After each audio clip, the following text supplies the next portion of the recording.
जो बीवियां पल्लू रख के घर में बड़ी शरीफ बन के घूम रही हैं, पीछे से जिगलो बुलाती हैं, उनके पति को नहीं पता, पति बैठे में चांदनी चौक में दुकान पर। उनके जो पति थे उनका ये कहना था कि मैं अपनी बीवी को खुश नहीं रख पाता हूँ, इसलिए मैं चाहता हूँ कि वो स्वैपिंग में दूसरे कपल से मिले। अगर ये वेजिटेरियन है तो इनको वेजिटेरियन कपल चाहिए, इनको संस्कारी ट्रेडिशनल अच्छे परिवार के लोग चाहिए, ये रैंडम सड़क चलते हुए लोग नहीं चाहिए। वो जिस रंग की गाड़ी ला रहा है और दूसरे की बीवी ने वो रंग की ड्रेस पहनी है तो उसके साथ चली जाएगी। एथिक्स इनके इतने क्लियर होते, एक दूसरे की बीवी को जैसे टच करता है दूसरा उसकी बीवी को इमीडिएट टच करता है। कपल बाराबंकी में उसने अपनी पत्नी बदली, उसकी पत्नी को दूसरा हस्बैंड पसंद आ गया, अब वो अपने हस्बैंड के पास वापस नहीं आना चाहते। आप जीबी रोड क्यों नहीं चले जाते, आप पैसे में क्यों नहीं कर लेते? बोले छी छी, इतनी गंदी चीज, उनके लिए वो गंदगी है। लोगों ने खुल के फेसबुक पे कमेंट्स में लिखना शुरू कर दिया, मुझे आपको क्या प्रॉब्लम है, हम करना चाहते हैं। तो जो लॉयर्स के चैम्बर्स हैं, चैम्बर्स में बेड लगा करके प्रोस्टिट्यूट्स को लाने का फुल इंतजाम रहता था। मैं इनका ऑडियो चेक करते, वो बोला कि विनीता बैग तो छूट ही गया, कहाँ छूट गया? उसके घर। अगर हमारे जाने से पहले उसने बैग खोल लिया तो फिर खेल खत्म।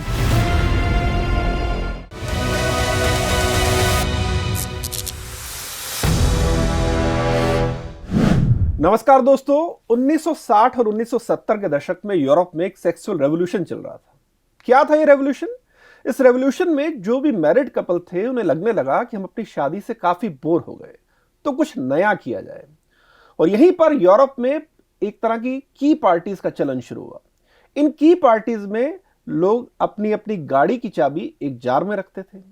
पार्टी के आखिर में जो अलग अलग महिलाएं हैं वो एक एक चाबी उठाती थी, और वो चाबी जिस आदमी की होती थी वो महिला बाद में उस व्यक्ति के साथ संबंध बनाती थी, और इसे ही आगे चल के वाइफ स्वैपिंग या फिर स्विंगिंग कहा गया।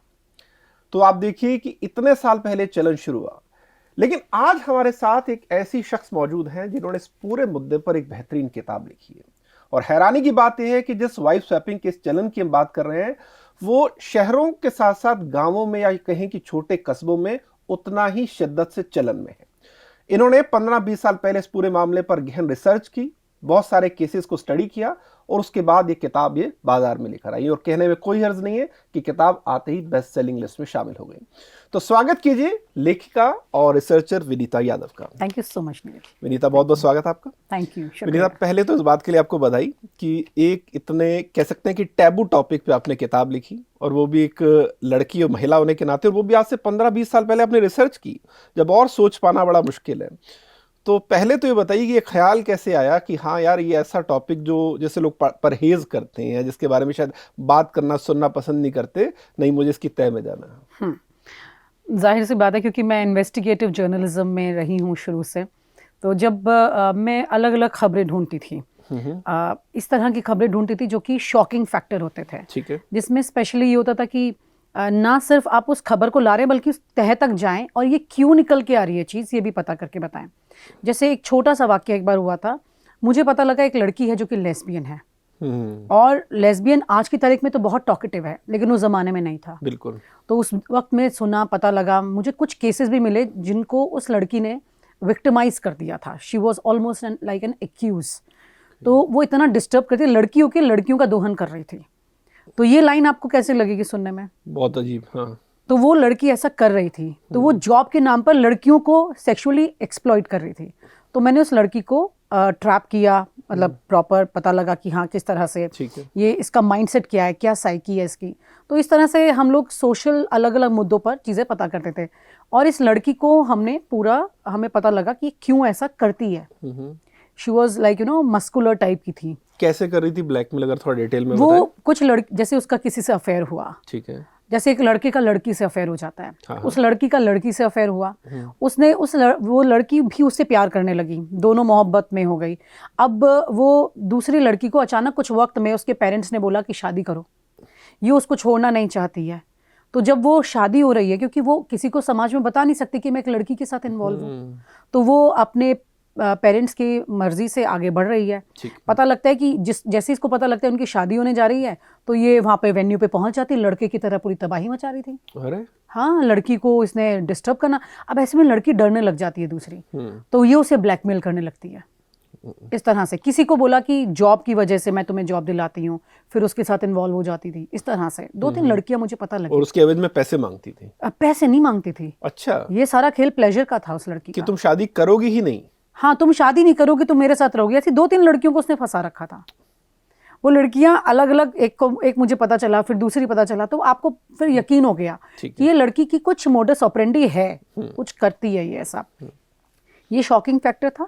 ऐसे ही शॉकिंग फैक्टर था वाइफ स्वैपिंग। मेरे जो बॉस थे उस वक्त, अजित साही, वेरी सीनियर जर्नलिस्ट, उन्होंने मुझे कहा कि विनीता कुछ स्टोरी ढूंढो, तुम इतने सारी रैकेट्स को बस्ट करती रहती हो, अलग अलग चीज़ें करती हो। मतलब मैं बहुत लड़कियों को मतलब जो प्रोस्टिट्यूशन में आती थी उनको बचाती थी। कोई कश्मीर से आ रही है, कोई कहीं से आ रही है, तो पूरा ऑपरेशन होता था और उन लड़कियों को सिक्योर किया जाता था। यहाँ तक कि जो वुमेन कमीशन है, नेशनल वुमेन कमीशन, उन्होंने पहली बार एंटी ट्रैफिकिंग कमेटी मेरी स्टोरी के बाद बनाई थी। वो थी नहीं, वो तो खैर काफ़ी लेट बनाई उन्होंने 2008 में जाके, लेकिन वो मेरी स्टोरी के बाद बनी थी। यानी कि हमने इतना काम इस पर किया था। तो वाइफ स्वैपिंग वाली जो स्टोरी थी, उन्होंने कहा तुम जाओ और जाके ढूंढो कुछ इंटरेस्टिंग लेके आओ। तो मैंने ढूंढना शुरू किया। तो उस वक्त में मैं बहुत सारे पब्स और अलग अलग मेरे जो सोर्सेज थे जिसमें काफ़ी पिंप थे, और सबसे मैंने चेकआउट करना शुरू किया कि कुछ स्टोरी ढूंढना शुरू किया। स्टोरी तो आपको पता है अचानक आपसे बात करते हुए भी मिल सकती है। बिल्कुल। तो मैंने उनसे पता किया, तो उनमें से एक ने मुझे बोला वाइफ स्वैपिंग पे तुम कुछ करो। मैंने कहा ये क्या होता है, मुझे तो पता ही नहीं था इसका मतलब क्या है। मैंने कहा ये क्या होता है। उन्होंने बोला पत्नियां बदल देते हैं। मैंने कहा पत्नी कैसे बदल सकता है कोई? कहते हैं हस्बैंड बदलते हैं एक दूसरे से पत्नी। मैंने कहा अच्छा, तो फिर मैंने कहा मुझे नंबर दो, मैं बात करती हूँ। तो थोड़ा सा इंटरेस्टिंग लग रहा है। मैंने अपने बॉस को जाके बताया। अजित मुझे बोलते कि आप बिल्कुल वर्किंग करना शुरू करो इसके ऊपर, और जब तुम मिलने जाओगी ना इनसे तो मुझे साथ लेके जाना। I want to also meet, ऐसे लोगों से मैं मिलना चाहता हूँ, मैं देखना चाहता हूँ कि वो क्या सोचते हैं। सोचो, अजित साही खुद एक बहुत ही मॉडर्न माइंडसेट के इंसान थे। वो बड़े शॉक्ड हुए इसे सुन के। तो मैं तो फिर, सही बात है, बट ऑब्वियस था कि मुझे लगा कि हाँ कुछ तो इंटरेस्टिंग मैं लेके आई। फिर मैंने उसके बाद जो पहली मुलाकात की नोएडा में की एक कपल से। उसमें मेरे बॉस मेरे साथ गए थे मिलने के लिए, तो we acted as a couple there. मैं बहुत छोटी थी उम्र में, I was in my 20s। तो साड़ी वाड़ी पहन के बड़ा होने की कोशिश करते, मतलब इट वॉज लाइक अ बचकाना जिसे नहीं कहते, बिल्कुल प्रॉपर। लेकिन जो सामने कपल आया था मिलने के लिए, उनको अजित ने इस तरह से एंगेज किया था बातचीत में कि वो उस वक्त तो बातचीत करते रहे, लेकिन जब बाहर हम निकल के आए तो उन्होंने मुझे कहा कि ये बहुत शॉकिंग स्टोरी है विनीता, तुम इसको करो। उन्होंने that day he approved my story. बोले करो तुम स्टोरी पे। 11 महीने मैंने स्टोरी पर काम किया था। 11 महीने? 11 महीने मैंने कई 100 टेप इकट्ठी की थी शूट करके। अलग अलग कपल्स के? अलग अलग कपल्स का था। रोहतक, मेरठ, हल्द्वानी, सोनीपत, अलवर, जुहू, दिल्ली, नोएडा, गुड़गांव, सब जगह। और यहाँ से 20 साल पुरानी बात कर रहे हो? 20 साल पहले। आज भी लोग शॉक्ड हैं कि वाइफ स्वैपिंग क्या होता है। इसका मतलब विनीता, सॉरी बीच में रोक रहा हूँ, इससे पता चलता है समाज की हकीकत कि समाज 2 स्तरों पर जीता है। हाँ। एक वो लेवल है जैसे हम सभी देख पा रहे हैं, और उसी तय के नीचे एक समान पैरेलल स्तर पर अपना चल रहा है। जैसे आज भी वाइफ स्वैपिंग नॉर्मल नहीं है सुनना, और आप कह रहे हैं कि 20 साल पहले भी इतना रैम्पेंट था, इतने केसेस थे कि आपने कर लिया। इसका मतलब उस समाज के बारे में इस समाज को कोई खबर नहीं थी। जैसे कि जिसको जिसकी तलाश है वो उसे तलाश लेता है। हाँ। वाइफ स्वैपिंग करने वाले जो हैं, उनके अंदर की जो चाहत है, उनकी जो वजह है ये करने की, उसकी वजह से वो उसी को ढूंढते हैं। हाँ। आप अपना काम ढूंढ रहे हैं, आप अपनी स्टोरीज निकालेंगे, उस पर फोकस है आपका, आप उसको ध्यान में रख के चल रहे हैं। ये लोग अपने जीवन में कुछ और तलाशने के लिए, इनके पास उतना वक्त है कि ये सोचते हैं कि अपनी पर्सनल लाइफ को थोड़ा सा वाइब्रेंट किया जाए। हाँ। थोड़ा उसके अंदर मसाला ऐड किया जाए। इस तरह की चीज़ों के लिए ये वक्त निकालते हैं, और ऐसे कपल से भी मिलते हैं। एक तो वो होता है जिसमें वाइफ्स को तब इस्तेमाल किया जाता है जब नेटवर्किंग करनी है। हाँ। यहाँ पर नेटवर्किंग नहीं हो रही है, यहाँ पर स्वैपिंग हो रही है। सिर्फ प्लेजर के लिए किया, सिर्फ प्लेजर के लिए। अब आप समझो कि ये यहाँ पर मैं नोएडा में एक कपल से मिलती हूँ, फिर मैं गुड़गांव में एक कपल से मिलती हूँ। उस वक्त मेरे से भी पहले एक स्टोरी हुई थी, जी न्यूज़ ने की थी। उन्होंने अर्बन की वाइफ स्वैपिंग किया था। तो मुझे ये भी था कि जब मुझे रूरल का पता लगा, मतलब इस कपल से मिलने के बाद किसी ने मेरे, तो आप मुझे ऐसा कि दर्शकों को थोड़ी और क्लैरिटी हो जाए, जो आपने सारी रिसर्च की उस दौरान जो सबसे शॉकिंग केस था, हाँ, जो आपने एनकाउंटर किया, उसकी अगर हमें डिटेल बताएं और उन लोगों की मानसिकता ताकि हम समझ सकें। ठीक है, मैं आपको एक किस्से की तरह पूरी बात ये बताती हूँ। हुआ ये कि इस नोएडा वाले कपल से मिलने के बाद मैंने फिर दोबारा टच बेस किया अपने सोर्स को। मैंने कहा मुझे किसी एक कपल से मिलवाओ जो और लोगों से। तो उसने कहा कि मैं अलवर के कपल का नंबर देता हूँ, आप उनसे बात करो। मेरी उनसे फ़ोन पर बात हुई, मैंने उन्हें मिलने के लिए बोला। तो क्योंकि अलवर फिर वही कस्बे वाला जगह हो गई, तो मुझे लगा ये तो बहुत इंटरेस्टिंग जगह, यहाँ जाके मिलते हैं। तो वो बहुत बहुत ज़्यादा कॉशियस थे बात करते हुए फ़ोन पर। तो उन्होंने बोला एक काम कीजिए, आप मिल रहे हैं तो आप ना सोनीपत में एक कपल है, उनसे जाके मिलिए, फिर हम आपसे मिलेंगे। अच्छा। वो इतने चालाक थे, उनको ये था कि अगर फंसने वाला मामला है तो पहले सोनीपत वाला फंस जाएगा, हम बच जाएंगे, लेकिन ये पहले उनसे मिले जाके। अब उन्होंने मुझे सोनीपत के कपल का नंबर दिया। अब मैंने वहाँ पर प्लान करना शुरू किया और मैंने फ़ोन किया। सोनीपत की कपल का जो फ़ोन नंबर दिया था, एक लेडी ने फ़ोन उठाया। मैंने उसे बोला कि सुनीता बोल रहे हैं? तो उन्होंने बोला हाँ। मैंने कहा ऐसे ऐसे मैं एक उम्मीद करता हूँ आप असली नाम नहीं बता रही होंगी। बिल्कुल असली नाम नहीं है। बिल्कुल, हाँ ठीक है, बिल्कुल असली नाम ताकि नहीं। किसी को ये आपत्ति ना हो कि हम किसी की पहचान बताएं। हाँ, असली नाम नहीं, मेरी किताब में भी किसी का असली नाम नहीं है। बिल्कुल बताइए। तो कोई भी XYZ नाम समझ लीजिए, बबीता समझ लीजिए। हाँ नहीं जो हाँ, तो हम बबीता समझ लीजिए, दोनों ही नाम रख लिए हैं। तो फिर मैंने उनसे बात जब की कि मुझे आपका नंबर मिला है, मैंने दरअसल अपना जो परिचय दिया था वो एक वाइफ स्वैपिंग क्लब की ऑर्गेनाइजर के तौर पे दिया कि मैं ऑर्गेनाइजर हूँ, मुझे आप 3,000 रुपये दीजिए, मैं आपको दूसरे कपल से मिलवाऊंगी। क्योंकि इसके लिए बड़ा दिमाग लगाना पड़ा कि अगर मैं किसी कपल से मिल रही हूँ कल को, वो कहेगा आप क्यों मिल रहे हैं, या तो आप कपल हैं डायरेक्ट। सही बात तो है। मैं कपल बन के तो नहीं मिल सकती थी, मुझे तो बहुत सारे कपल से मिलना था। तो मैंने बोला कि मैं एक क्लब चलाती हूँ, मैं क्लब चलाती हूँ, मेरे पास बहुत सारे कपल हैं। तो उनके लिए एक आकर्षक चीज़ क्या है इसमें कि आपको और कपल मिलेंगे, 1 मिलेगा, 2 मिलेगा, 3 मिलेगा, जिसमें एक कपल ढूंढने में वो लोग बड़े परेशान हो जाते थे, जिसमें ट्रस्ट फैक्टर नहीं है। हाँ। मिलने के बाद पता चलेगा तो मुझसे एक व्यक्ति से उनका ट्रस्ट फैक्टर आएगा और 4 कपल मिल जाएंगे। ऐसा करके मैंने उनसे बात करनी शुरू की। मैंने कहा मैं एक क्लब चलाती हूँ और आपसे मिलना चाहती हूँ। तो वो बहुत बहुत खुश हो गई फ़ोन पर बात करते हुए। मुझे लगा ये लेडी खुद बहुत इंटरेस्ट ले रही है इसमें। उसने मुझे तुरंत बुला भी लिया सोनीपत मिलने के लिए। हम सोनीपत मिलने के लिए गए, उनका पति आया स्कूटर पे और वो कहता है, उसने दूर से इशारा किया, उसने हमसे बात भी नहीं की, हेलो भी नहीं की। उसने हल्का बहुत डिस्टेंस से खड़े होकर के 100 मीटर पे इशारा करता है हमें कि पीछे आइए। तो हमने कहा जल्दी जल्दी, हम गाड़ी में वापस टीम बैठी और हमने उसको फॉलो करना शुरू किया। उसके घर तक हम जा रहे हैं तो उसने एक बार पीछे मुड़ के नहीं देखा। ओके। ये समाज का डर है।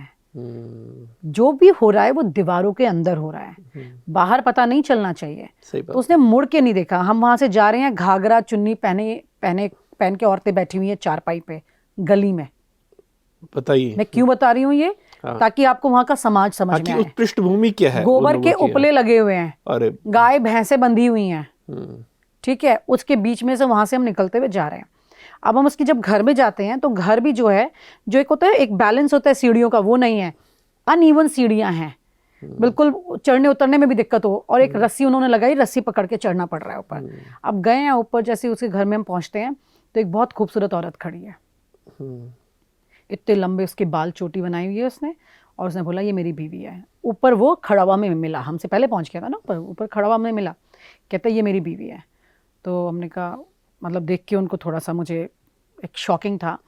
तो मैंने कहा ठीक है। उनसे मुलाकात हुई, अंदर जाके बैठे हम लोग। उनकी 2 बेटियां थी घर में, छोटी बच्ची। तो उन्होंने बोला तुम जाओ बाहर खेलने जाओ। तो मैं सब देख रही थी। मैंने कहा ओके। मेरे पास कैमरे थे, 2-3 कैमरे थे, मेरी टीम के मेंबर्स थे साथ में, एक मेरा क्लब पार्टनर बना हुआ था, 2 लोग एक कपल बन के गए हुए थे मेरे साथ इस वक्त।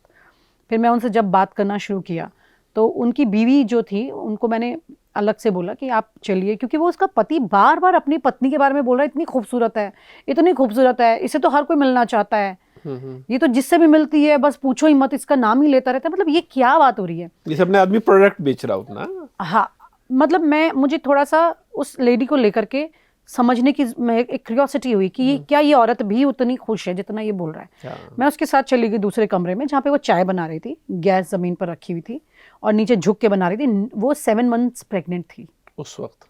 Yes, 7 months pregnant. वो मुझे कहती है आप मुझे इंग्लिश बोलना सिखा दीजिए। तो मैं उससे बोलती हूँ आप नीचे झुक झुक के चाय बना रही, बनाना मुश्किल आसान। तो उसने बोला कि आप मुझे इंग्लिश सिखा दीजिए, मैं आपको चाय बनाना सिखा दूंगी। तो मैंने कहा आपको इंग्लिश क्यों सीखनी है? उसने बोला मेरा पति कहता है तुम्हें कुछ नहीं आता, तुम गंवार हो। तो मैंने कहा आप जो पति के साथ कर रही हैं ये सब, मतलब लोगों से मिलना, दूसरे के हस्बैंड के पास जाना, आप ठीक है, एक्सेप्टेबल है आपको? तो कहती है मेरा पति कहता है, फिर से मेरा पति कहता है कि तुम्हें कुछ नहीं आता है, अगर मॉडर्न बनना है तो तुम्हें ये करना होगा। अरे बाप रे। तो ये वो औरत है जिसके जहन का विकास नहीं हुआ है, जिसके छत पे जो उसके सर पे जो छत है वो किसकी दी हुई है, वो उसके पति की दी हुई है। वो उस छत को नहीं छोड़ सकती। आप यकीन मानिए आज की तारीख में भी ऐसी बहुत सारी औरतें हैं बड़ी तादाद में जो अपने पति पर डिपेंडेंट हैं और पति उन्हें कुछ भी करने के लिए कहेगा वो करेंगी। कहाँ जाएंगी? उनके मायके वाले उन्हें लेंगे नहीं वापस। सही बात। शादी होके आ गई है ना, वो नहीं जा सकती वापस। सही बात है। और जो ससुराल है उसमें पति है, पति की मर्जी के खिलाफ वो अगर वो बोल भी दे मेरा पति ऐसा कर रहा है तो भी चुप होके बैठ जाएंगे, बोलने नहीं देंगे। इस कई केसेस तो ऐसे भी होते हैं जिसमें एक बाप बेटी का रेप कर रहा है, माँ चुप है घर में, कैसे चुप हो सकती है? मेरे पास एक केस आया था, मैं न्यूज नेशन में थी तब। बिल्कुल। तो मैंने कहा अब क्यों बोली तुम? हाँ। कहती है बहुत ज्यादा हो गया। मैंने कहा हाँ भी ज्यादा हो गया, पहले ज्यादा नहीं हुआ था। तो चुप रहने की एक इंतहा होती सही है। बात है। किसकी कितनी है हम और आप जज नहीं कर सकते।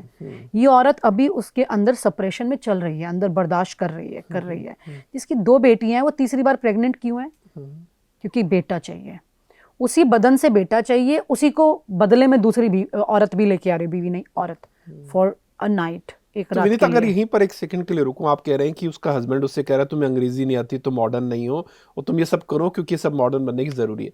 मतलब उस एक भोली भाली या मजबूर औरत को मैनिपुलेट कर रहा है उसका husband. Yes, of course manipulate कर रहा है। बिल्कुल, उसका मैंने कंसेंट नहीं लिखा है। है ये कि वो भोली भाली औरत है, क्योंकि उसका दर्द मतलब उसने वो मुझे इतनी बताया। भोली है कि उसे ये पता ही नहीं कि इस हद तक जो मैं जा रही हूँ ये सब कुछ गलत है। ऐसा नहीं कि उसे पता नहीं है, वो कुछ कर नहीं अपने सकती। सर्वाइवल के लिए कर रही है। सर्वाइवल के लिए। उसकी 2 बेटियां हैं, पहले आंगनबाड़ी में नौकरी करती थी वो भी छोड़ चुकी है, तीसरी बार प्रेग्नेंट है, बेटा पैदा करके दे रही है। एक औरत जब लगातार ऐसे एक बेटे की चाहत में बच्चे पैदा करती है किसी परिवार के लिए, उसकी मनोस्थिति सोचिए ना, वो जब शरीर से बच्चे पैदा किए जा रही है तो वो तो पति के कहने पे कुछ भी करेगी, उसका हर जुल्म बर्दाश्त भी करेगी, वो उसे मार भी खाएगी जब तक वो जिंदा है। तो फिर ये भी करने को तैयार हो गई है, क्योंकि ये तो उसको खूबसूरत बता बता के कि तुम भी खुश रहोगी, मैं भी खुश रहूंगा, घर आराम से सुख चलता रहेगा सुकून में। हाँ, अब लेकिन विनीता यहीं पर एक सेकंड के लिए रुकता हूँ। ये आप इसमें कुछ और ऐड आपको करना, या मैं एक सवाल पूछ लूँ? नहीं, आप सवाल पूछिए। मेरा सवाल इसमें यही है कि जो बात लोगों को बड़ी हैरान करती है ना, वो ये है कि देखिए, इसमें कोई दो राय नहीं कि शादी के बाद भी बहुत सारे मर्दों की फैसिनेशन है कि वो किसी और से रिलेशन बनाए या प्लेजर ले, लेकिन लगभग किसी मर्द को ये बर्दाश्त नहीं है कि मेरी बीवी को कोई छुए भी, क्योंकि आदमी का दोगलापन है, कह लीजिए। तो इस तरह के केसेस में ये समझ पाना बड़ा मुश्किल है कि उसे खुद प्लेजर चाहिए तो ठीक है, लेकिन ये प्लेजर उसे अपनी बीवी की कीमत पे चाहिए कि मैं अपनी बीवी को भी बेचने के लिए तैयार हूं अगर मुझे किसी और से संबंध बनाना पड़े। ये किस तरह का मनोविज्ञान है? बेसिकली वो इसमें एक तो अपनी बीवी को बेच नहीं रहा है। हाँ, मतलब एक तरह से बेचना ही हुआ कि उसको बार्टर कर रहा है ना उसका, कि तुम मेरी बीवी ले लो तो उसके बदले अपनी बीवी दे दो। लेकिन वो आदमी ये तो देख रहा है कि मेरी बीवी से कोई और रिलेशन बना रहा है। वो आदमी अपने आप को कैसे कन्विंस कर रहा है इस बात के लिए? ये तो मेरे ख्याल से वो मर्द खुद बताएंगे जो अपनी बीवी को दूसरे के पास रात बिताने के लिए भेज देते हैं। वजह मैं आपको बताती हूँ। आपने क्या इस तरह की बातचीत में किसी आदमी से सवाल पूछा? हाँ, मैंने चर्चा की ना इनसे, मैंने तो इनको डिग आउट ही किया। इस दौरान मैंने इनसे खोद के पूछा कि तुम ऐसा क्यों करते हो, क्या वजह है, बच्चों को क्या जवाब देते हो, तुम्हारे घर वालों को पता लगे तो क्या करोगे। मैं आपको एक कपल बताती हूँ, जैसे हल्द्वानी का कपल था, उसने बोला हम अपने बच्चों को कमरे के अंदर बंद कर देते हैं रात में, क्योंकि वो कंप्यूटर पर, ये अकेला कपल था जो उस वक्त कंप्यूटर यूज़ कर रहा था इस काम के लिए, तो रात में कंप्यूटर पर बैठ के दूसरे कपल के साथ वो चर्चा करते थे और वो किस तरह की अश्लील बातें करते थे। वो नहीं चाहते कि उनके बच्चों को पता चले, इसलिए बच्चों को सुला के कमरा बंद कर देते थे। मैंने कहा क्यों, अगर के बच्चों को किसी दिन पता लग गया तो आप क्या करोगे? कह रहे मर जाएंगे, बता ही नहीं सकते। ये पति पत्नियों के बीच में ये ऐसा सीक्रेट है जो अपने घर में बच्चे माँ बाप किसी को शेयर नहीं करेंगे। सही बात। रोहतक वाला जो कपल था वो तो 60s के टचिंग में था। अरे हाँ, वो अपने घर पर जैसे हम लोग की एज तो बहुत कम थी, हम 20s में थे, तो हमें अपने घर मिलने के लिए नहीं बुलाया, हमें रोहतक की यूनिवर्सिटी की फैकल्टी में बुलाया उन्होंने। फैकल्टी के कॉन्फ्रेंस रूम में वो हमारा खाने वाने का इंतजाम किया था। मेरा तो फास्ट था उस दिन, तो मुझे याद है मैंने कहा आपने यहाँ बुलाया, घर क्यों नहीं बुलाया आपने, क्योंकि मैं जानबूझ के सवाल पूछती थी। तो बोले नहीं आपकी उम्र बहुत कम है ना हम लोगों से, इसलिए अगर हम आपको वहाँ बुलाते तो वो पूछते इतनी कम उम्र के दोस्त कैसे हैं आपके। तो मैंने कहा जो ज़्यादा उम्र के होते हैं उन्हें घर बुलाते हैं। बोले हाँ उन्हें बुला लेते हैं, लेकिन तब बुलाते हैं जब हमारे बच्चे घर नहीं होते। माँ बाप हमारे थोड़े बुजुर्ग हैं, उन्हें समझ में नहीं आएगा, बच्चों को पता लग जाएगा क्योंकि बच्चे बड़े थे उनके। ऐसे में एक एक चीज़ का ये ख्याल रखते हैं कि कैसे किसको कितना बताना है। ठीक है, हाँ, ठीक है। तो ये सारे कपल ऐसे हैं।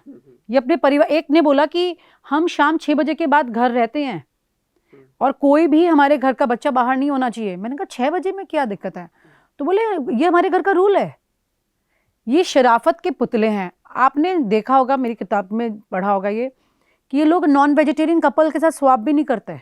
अच्छा, मतलब ये इस तरह अगर ये वेजिटेरियन है तो इनको वेजिटेरियन कपल चाहिए। वाह। इनको संस्कारी ट्रेडिशनल अच्छे परिवार के लोग चाहिए, ये रैंडम सड़क चलते हुए लोग नहीं चाहिए। पूरी मतलब मैट्रिमोनियल गलत काम में भी सात्विकता ढूंढ रहे हैं। मैट्रिमोनियल डिटेल, जैसे लड़की के लिए लड़का ढूंढा जाता है, ये अपनी पत्नी के लिए और अपने लिए कपल ढूंढ रहे हैं ऐसे। कैसे, क्यों? अब आप जो सवाल पूछ रहे थे उसका जवाब यहाँ है। इसका वजह ये है, वो ये सोचते हैं कि हम जिस परिवार से ताल्लुक रख रहे हैं, हम एक बहुत अच्छे खानदान के लोग हैं। मेरी बीवी भी एक अच्छे खानदान की है, मैं भी अच्छे खानदान, वो खुद को एक सर्टिफाइड कर रहे हैं। और हम अगर किसी के साथ अपने पल शेयर कर रहे हैं तो वो भी अच्छे खानदान के हैं, तो कोई बात नहीं, न्यूट्रलाइज हो जाएगा। वाह। ये इनकी सोच है। मतलब आदमी अपनी किसी भी गलत काम को जस्टिफाई करने के लिए कैसे कैसे तर्क गढ़ लेता है। ये गढ़ा उन्होंने तर्क, सोचिए। तो ये सोनीपत वाले मामले में फिर आगे क्या हुआ? सोनीपत में जब हम उनसे मिले तो उनसे मेरी 3 मुलाकातें हुई थी। पहली मुलाकात में तो मुझे ये मालूम था कि भाई कैसे मैं इन लोगों से मिली हूँ, इनके बारे में मैंने स्टडी किया, दोनों हस्बैंड वाइफ कैसे हैं, बच्चे हैं, तीसरा बच्चा होने वाला है। वो बहुत, मतलब अपनी बीवी को लेके वो लिटरली ऐसे बात कर रहा था। अगर मैं उसके घर पे ना मिली होती, उसकी 2 बेटियों को ना देखा तो मैं सोचती ये दलाल है, इसका पति मैं समझती नहीं उसे। ऐसे कौन अपनी पत्नी के लिए बोलता है? जिस तरह से वो बोल रहा था, इतनी सुंदर है, इसकी तो स्माइल पे लोग मर जाते हैं। कौन अपनी पत्नी के बारे में ऐसे बोलता है?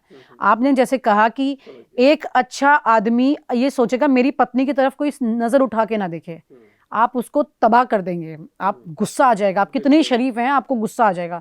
किसी को नहीं पीटते तो भी आप उसे पीटने चले जाएंगे गलत करने पे। यहाँ पर उल्टी गंगा बह रही है। तो फिर आपने जो उससे बातचीत की थी कि ये कहकर कि हम खुद इस तरह का क्लब चलाते हैं इसलिए हम आपसे मिल रहे हैं, तो उस बातचीत में आगे क्या कुछ निकल कर आया? उस आदमी ने क्या कुछ बताया? एक तो आप यही कह रही हैं कि वो लगातार कन्विंस कर रहा था, जैसे अपनी वाइफ को बेचना चाह रहा हो कि बड़ी सुंदर है, बड़ी सुंदर है, ठीक है। तो क्या निकल कर आ गया है पूरी बातचीत इसमें मुझे दुख निकल के आया था। नहीं, उस आदमी ने क्या कुछ बताया? आदमी की हरकतों से मुझे दुख निकल के आया था। हाँ। जैसे हमने एक स्वैपिंग की पार्टी की थी, हाँ। वाइफ स्वैपिंग की, हमने एक पार्टी भी की थी। अच्छा। इन सब कपल से मिलने के बाद अजित जो मेरे बॉस थे, उन्होंने और हमने ये डिसाइड किया कि उन्होंने कहा अब तुम इन सबको इकट्ठा बुलाओ। अभी तुमने 1-on-1 इंटरेक्शन किया है, अब इन सबको इकट्ठा बुलाओ, ये सब आपस में कैसे बात करते हैं ये देखो, इनके क्या रिएक्शन निकलते हैं, तुम उसको रिकॉर्ड करो। तो मैंने सोनीपत की एक हरियाणा सरकार के टूरिज्म रिसोर्ट में एक पार्टी रखी थी, कुछ रूम बुक करा के, और वहाँ पे इन सबको बुलाया था। वहाँ इसलिए क्योंकि ये लेडी प्रेग्नेंट थी, तो इसके नियर बाय लोकेशन रखी मैंने। इसका पति तो उस कंडीशन में भी उसे कहीं ले आता, लेकिन मुझे ये था कि ये प्रेग्नेंट लेडी है और इसके पति को तो इसको ज़रा संवेदना नहीं है, मैंने वहाँ पे पार्टी रखी। जब ये वहाँ पर आए तो थोड़ी देर पहले दोनों हस्बैंड वाइफ पहले पहुँच गए थे। हम खाना खा रहे हैं, छुरी कांटा जैसे इस्तेमाल कर रहे हैं, तो उसने उसे इशारा किया अपनी पत्नी को कि हाथ से, जैसे वो खाने लगी कि हाथ से नहीं खाना खाओगे तुम, उसने बोला छुरी कांटा यूज़ करो। तो वो बेचारी कुछ कर नहीं पा रही है। एक 7 मंथ प्रेग्नेंट औरत बैठी है, पति के साथ आई है किसी और कपल से मिलने के लिए, और छुरी कांटा जबरदस्ती उसे आ नहीं रहा है और उसे खाने की कोशिश कर रही है। तो मैं उसको देख रही हूँ कि ये कितनी मेंटल टॉर्चर कर रहा है इसे, कि तुम छुरी कांटे से खाओ। मॉडर्न, वो कहता था कि दिल्ली में हम शिफ्ट होना चाहते हैं क्योंकि दिल्ली में लोग दरवाजे से दूसरा दरवाज़ा मतलब नहीं रखता है, दूसरे की ज़िंदगी में नहीं झांकता है, हमें प्राइवेसी चाहिए। उसने ये भी बताया कि मेरी वाइफ और मैं एक हमारे ही नेबर में एक लेडी के साथ इन्वॉल्व हो गए थे। अच्छा। अब इस तरह के एक्सपेरिमेंट्स ये लोग करने वाले लोग थे। मतलब मेरे लिए शॉकिंग ये था कि मैं रिलेशनशिप एक्सपर्ट नहीं हूँ, ना ही मैं ऐसे रिलेशनशिप्स के ऊपर कोई स्टोरी बना रही थी। मैं तो एक रियलिटी लेके आ रही थी सामने कि वाइफ स्वैपिंग जैसी चीज़ अगर चल रही है तो उसकी वजह क्या है। आपको हैरानी होगी कि मेरी किताब लिखने के बाद मुझे खुद शॉकिंग फैक्टर्स इसके अंदर दिखाई दिए। मुझे पता चला कि हज़ारों लोग अब इसमें इन्वॉल्व हैं। पहले तो मुझे लगा था ये कुछ कपल हैं, अब तो ट्रेंड बहुत तेज़ी से बढ़ गया है। व्हाट्सएप पर ग्रुप्स बने हुए हैं, फेसबुक पर ग्रुप्स बने हुए हैं। मैंने स्टडी खुद की और इसके बारे में जो लेटेस्ट रिसर्च, तो 100 से ऊपर कपल तो एक पार्टी के अंदर रेड में पकड़े गए थे। बताइए। जो तब नहीं होती थी अब हो रही हैं। जो आप बोल का जिक्र कर रहे थे, चाबी डालने वाला, ये तो हमने सुना था बहुत उस वक्त में भी जब मैं स्टोरी करती 20 साल पहले, कि आर्मी में जब मैंने, क्योंकि जब इस मुद्दे के बारे में बात हुई थी, सही बात, तो पता चला था कि आर्मी में ऐसा होता है। हाँ, कि वहाँ पर बोल में ऐसे गाड़ी की चाबियाँ डाली जाती है, जिसकी चाबी जिसके पास गई उसकी बीवी उसके साथ चली जाती है। आज नया ट्रेंड ये हो गया है कि बहुत महंगी महंगी गाड़ियाँ, जिस रंग की गाड़ी जो ला रहा है, क्योंकि एक अमीर आदमी के पास महंगी महंगी कई रंग की गाड़ियाँ हैं, वो जिस रंग की गाड़ी ला रहा है और दूसरे की बीवी ने वो रंग की ड्रेस पहनी है तो वो उसके साथ चली जाएगी। ये कहाँ की बात कर रही हैं? दिल्ली। दिल्ली की। तो कैसे होता है, थोड़ा और एक्सप्लेन कीजिए इसको। मतलब अब उनके नाम तो नहीं लिए जा सपोज सकते अगर हैं। किसी पार्टी में कुछ कपल आए हैं, तो आप कह रहे हैं कि उसमें से एक कपल अगर सपोज लाल कलर की मर्सिडीज में आया है और दूसरा कपल जो आया अगर उसकी वाइफ ने रेड कलर की ड्रेस पहनी है तो उसके साथ चली जाएगी। जी बिल्कुल ऐसे ही होता है। और वो बड़े सफ़ेद पोश तरीके से समाज में आइडियल कपल की तरह घूमते हैं, लेकिन यहाँ पे ये सब करते हैं। और इनका बीच का ट्रस्ट फैक्टर इतना स्ट्रांग होता है कि आप किसी के लिए 20 साल भी काम करेंगे तो नहीं होगा, क्योंकि बीवी शेयर कर ली ना।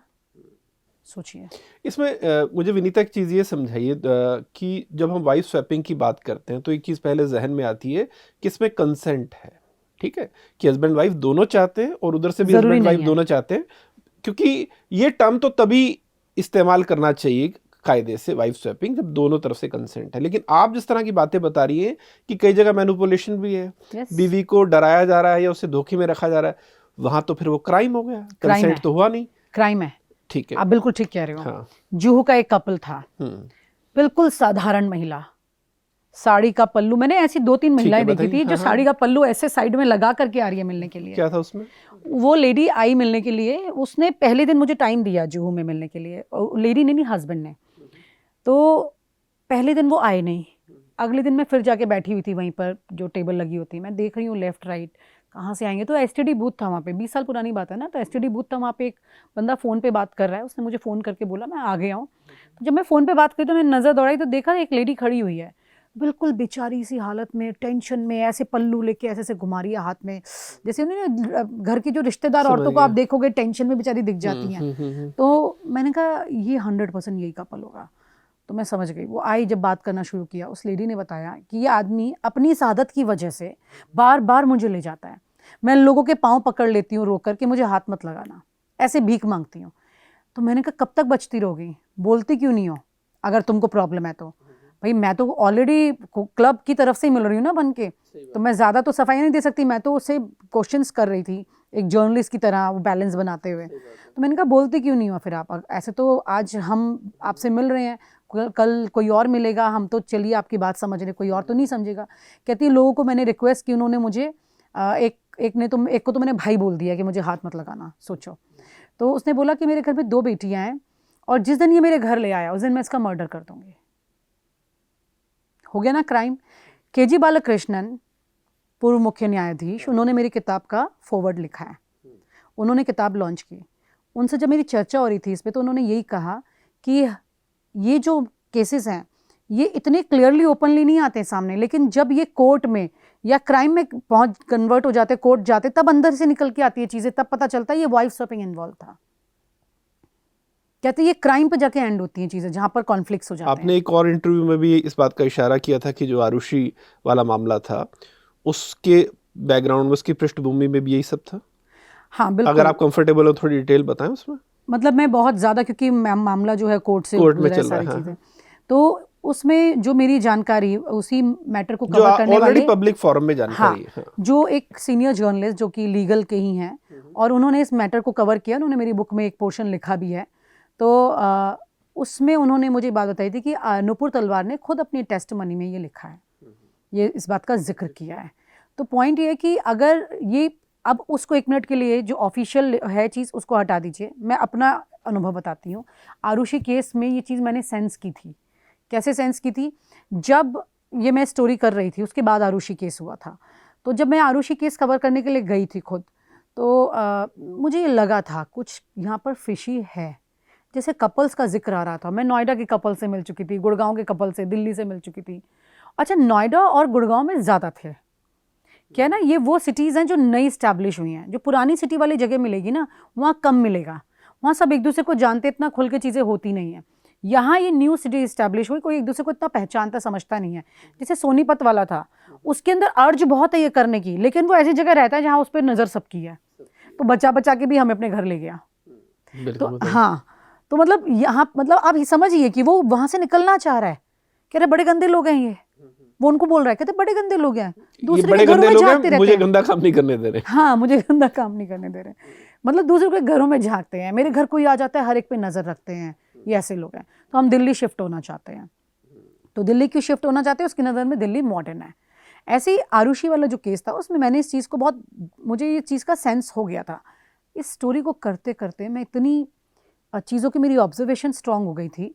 मैं इसको फैक्चुअल नहीं बोल रही हूँ, किसी और कपल के बारे में बात करते, लेकिन मैं सेंस कर लेती थी। एक बार एक नोएडा के एक रेस्टोरेंट में मैं बैठी थी और उस वक्त कुछ आके गाड़ियाँ रुकी 2-3, और जो कपल्स निकल के आए मेरे साथ जो बैठे थे, मैंने उनको बोल दिया ये लोग स्वैपिंग करने वाले हैं। मैंने कहा ये एक सेम गाड़ियाँ में वापस नहीं जाएंगे। हम इतनी देर तक बैठे रहे जब तक वो बैठे रहे, और उन्होंने देखा कि ये लोग ऐसे ही हुआ।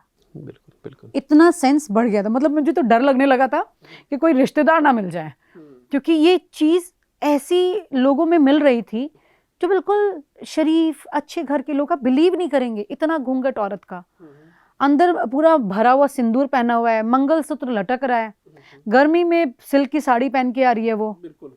ऐसी महिला, अगर आप यकीन करेंगे, वो वाइफ स्वैपिंग में होगी। हाँ बिल्कुल। हमारे दर्शकों को मैं डिस्क्लेमर दे दूं इससे पहले हम बातचीत को आगे बढ़ाएं कि हम यहाँ जजमेंटल नहीं हो रहे हैं, ना ही हम कोई मॉरल कमेंट्री करना चाह रहे हैं, क्योंकि अगर कंसेंट है तो। लेकिन चूंकि अगर समाज में कोई भी एक ऐसा ट्रेंड है जो समाज की मुख्य विचारधारा की या तौर तरीकों के अलग है, तो समझने की बड़ी जरूरत है कि जो भी लोग उस तरह की प्रैक्टिस में शामिल हैं उनकी मानसिकता क्या है, उनका मनोविज्ञान क्या है। और जैसा कि मैंने विनीता से एक सवाल किया कि वो खुद को इन चीजों के लिए कन्विंस कैसे करते हैं, ये हमारा मकसद है। ये डिस्क्लेमर देना बड़ा जरूरी है कि हम जजमेंटल होने वाले कोई नहीं होते, अगर कंसेंट है तो। अब बातचीत को आगे बढ़ाते हैं। विनीता, इस पूरी जो ये प्रैक्टिस है, इसका एक जो पार्ट है ना, वो बच्चे भी हैं। आपने खुद अपनी एक रिपोर्ट में इस बात का जिक्र किया कि कई बार सपोज एक कपल जो बाहर से किसी के घर आ रहा है, उसी दौरान बच्चे भी घर पे हैं और माँ बाप बच्चों को कह रहे हैं कि तुम दूसरे कमरे में चले जाओ, और फिर वो दोनों कपल जो है वो एक कमरे में चले गए हैं। तो ये अगेन फिर ये थोड़ा सा समझना मुश्किल है कि आपका अपना प्लेजर अपनी जगह है, आप अपने आप को कैसे भी तर्क दे के कन्विंस कर रहे हैं, ठीक है, वो आपकी मर्जी है, उसका सम्मान है। लेकिन हर पेरेंट अपने बच्चों को लेकर बड़ा सेंसिटिव होता है, यहाँ तक ही सेंसिटिव होते हैं कि यार हमारा बच्चा किसके साथ खेल रहा है, वो कहीं गाली तो नहीं दे रहा कि उसकी संगत पे असर ना पड़ जाए। यहाँ तो पूरी संगत तो सेंस में हम खुद हैं। तो ये माँ बाप इस हद तक अपनी ड्राइव में, प्लेजर में कैसे चले जाते हैं कि बच्चे घर पे मौजूद हैं फिर भी सब काम हो रहा है। ऐसे केस आपने देखे? पहले तो बताएं। पहले तो ये कोशिश करते हैं कि बच्चों को वहां पर मौजूद ना रखें। ठीक है। बच्चों को नहीं रखा जाता है। जैसे कि सोनीपत वाला कपल था, मैंने उनसे पूछा कि आपका जो घर है उसमें एक बड़ा हॉल है और एक कमरा है, तो मतलब अगर आप किसी को अपने घर बुलाते हैं तो क्या करते हैं? बच्चे तो घर में हैं, बच्चों को कैसे आप बच्चों को बुला सकते हैं? बच्चों के सामने बुला सकते हैं किसी को? तो उन्होंने बोला इसलिए हम अपने घर नहीं बुलाते, हम दूसरों के घर जाते हैं, तो वहाँ पे रूम होते हैं, तो हम एक रूम में बच्चे को सुला देते हैं, फिर वो भी कमरा ही बंद कर देते हैं। आप बात समझ रहे हो? यहाँ पर क्या है कि आपने जो सवाल किया कि बच्चे और प्लेजर दोनों चीज साथ कैसे चलती हैं, ये तलवार की धार की तरह है, कभी भी इधर से उधर हुई तो एक नुकसान तय है। लेकिन आपने कैसे केस का जिक्र किया था जिसमें कपल शायद अपने बच्चों को उन्होंने एक ही कमरे में अपने घर में कहा तुम दूसरे कमरे में जाओ, हाँ, दोनों कमरे। क्या था वो केस, कहाँ का था? वो हल्द्वानी में भी है, सोनीपत वाला कपल भी क्या ये था करता उसमें? है। हल्द्वानी में तो ये लोग एक रूम में अपने बच्चे को सुला देते हैं, बाहर लॉक कर देते हैं दरवाजा, अपने दूसरे रूम में जो भी गेस्ट आए हैं या फिर वो जो चैट कर रहे हैं सब करते हैं। और दोनों कपल अगर उसी रूम में है तो मतलब दोनों एक दूसरे को फिर वो देख भी पा रहे हैं? देख पा नहीं रहे हैं, हाँ, कुछ देखना चाहते हैं। चाह रहे हैं। ओके, ये इनकी मानसिकता है। मानसिकता है। हाँ। आप देखिए क्या होता है, ये डॉक्टर्स ज्यादा बताते हैं, जो पद्मश्री अवार्डी हैं सेक्सोलॉजिस्ट डॉक्टर कोठारी, प्रकाश कोठारी, उनका इंटरव्यू है मेरी बुक में। उन्होंने इसमें जिक्र किया है कि ये जो भी तरीका अपना रहे हैं लोग, ये थोड़ा सा गलत उन्होंने इसलिए कहा है। वो कहते हैं एक बायोलॉजिकल नीड होती है, शादी के बाद कुछ लोग बोर होने लगते हैं, वो चाहते हैं कि वो अपनी उस चाहत को जिंदा रखें, इसकी वजह से वो ऐसी चीज़ों में चले जाते हैं। इससे बेहतर है कि वो हस्बैंड वाइफ अपने बीच में रिलेशनशिप में इस चीज़ को बढ़ाएं, वो ज़्यादा बेहतर है, ऐसा उन्होंने कहा है। मैं तो रिलेशनशिप एक्सपर्ट नहीं, मैं नहीं जानती ये बात, लेकिन हाँ ये कि उन्होंने कहा इसको ऐसा किया जा सकता है। लेकिन जब वो नहीं करते हैं और दूसरे के पास जाते हैं, फिर वो कुछ और चाहते हैं, फिर वो कुछ और चाहते हैं, एक एक करके उनकी चाहत आगे बढ़ती जाती है। और ये कुछ ऐसा है जैसे कि आपको जीवन में पैसे कमाने की बहुत चाह है, आपने कुछ पैसा कमाया, फिर आपने कुछ और कमाना चाहा, फिर आपने कुछ और कमाना चाहा, ऐसे करके आप आगे बढ़ते जाते हैं। ऐसे ही ये एक ड्राइव है, इसका सोल्यूशन आपको निकालना पड़ेगा। पैसा भी कितना कमाना है आदमी सोचता है मुझे इतने में संतुष्टि है, ऐसे रिश्ते में भी एक संतुष्टि लानी पड़ेगी। सही बात है। वरना आप वहां तक चले जाएंगे जहां पे आपको एहसास ही नहीं होगा कि आपकी पत्नी और आप किस दलदल में फंस चुके हैं। बिल्कुल सही बात। और इसमें बहुत लोग फंसे हुए हैं। आपने एक जो फैसिनेशन का जिक्र किया विनीता, कि कुछ लोगों को अच्छा भी लगता है कि वो अपने पार्टनर को किसी और के साथ देख रहे हैं। एक अगेन ये टर्म भी है ककल्ड्री के नाम से, ये भी एक तरह का तरीका है। उसमें ये होता है कि आदमी चाहता है अपने लाइफ पार्टनर को किसी और के साथ इन्वॉल्व होते देखना, और फिर वो एक दर्शक की तरह उसको देखता है। हाँ। लेकिन वो वाइफ स्वैपिंग से अलग है। उसमें ये होता है कि कई बार लोग दूसरे को हायर करते हैं कि तुम मेरी पार्टनर के साथ रिलेशन बनाओ। तो इसमें और उसमें क्या फर्क है? क्या आपने इसका भी प्रकाश कोठारी ने या किसी और ने जिक्र किया? हाँ, उसमें मतलब इस एग्जैक्टली उन्होंने इस तरह के केस का जिक्र नहीं किया, लेकिन जो बात आप कह रहे हैं वो वाइफ स्वैपिंग में भी होती है। अच्छा। रोहतक वाला कपल जो था वो ऐसा ही था। वो लोग 60 की उम्र के आसपास के थे, मतलब 60 टच करने जा रहे थे। तो उनके जो पति थे उनका ये कहना था कि मैं अपनी बीवी को खुश नहीं रख पाता हूँ, इसलिए मैं चाहता हूँ कि वो स्वैपिंग में दूसरे कपल से मिले और मैं वहीं बैठे रहना चाहता हूँ। आप इसे जजमेंटल कहें या ना कहें, मेरे लिए बड़ा मुश्किल था उन लोगों के पास बैठ के ही बातें सुन पाना। सही बात है। मेरे लिए मुश्किल था।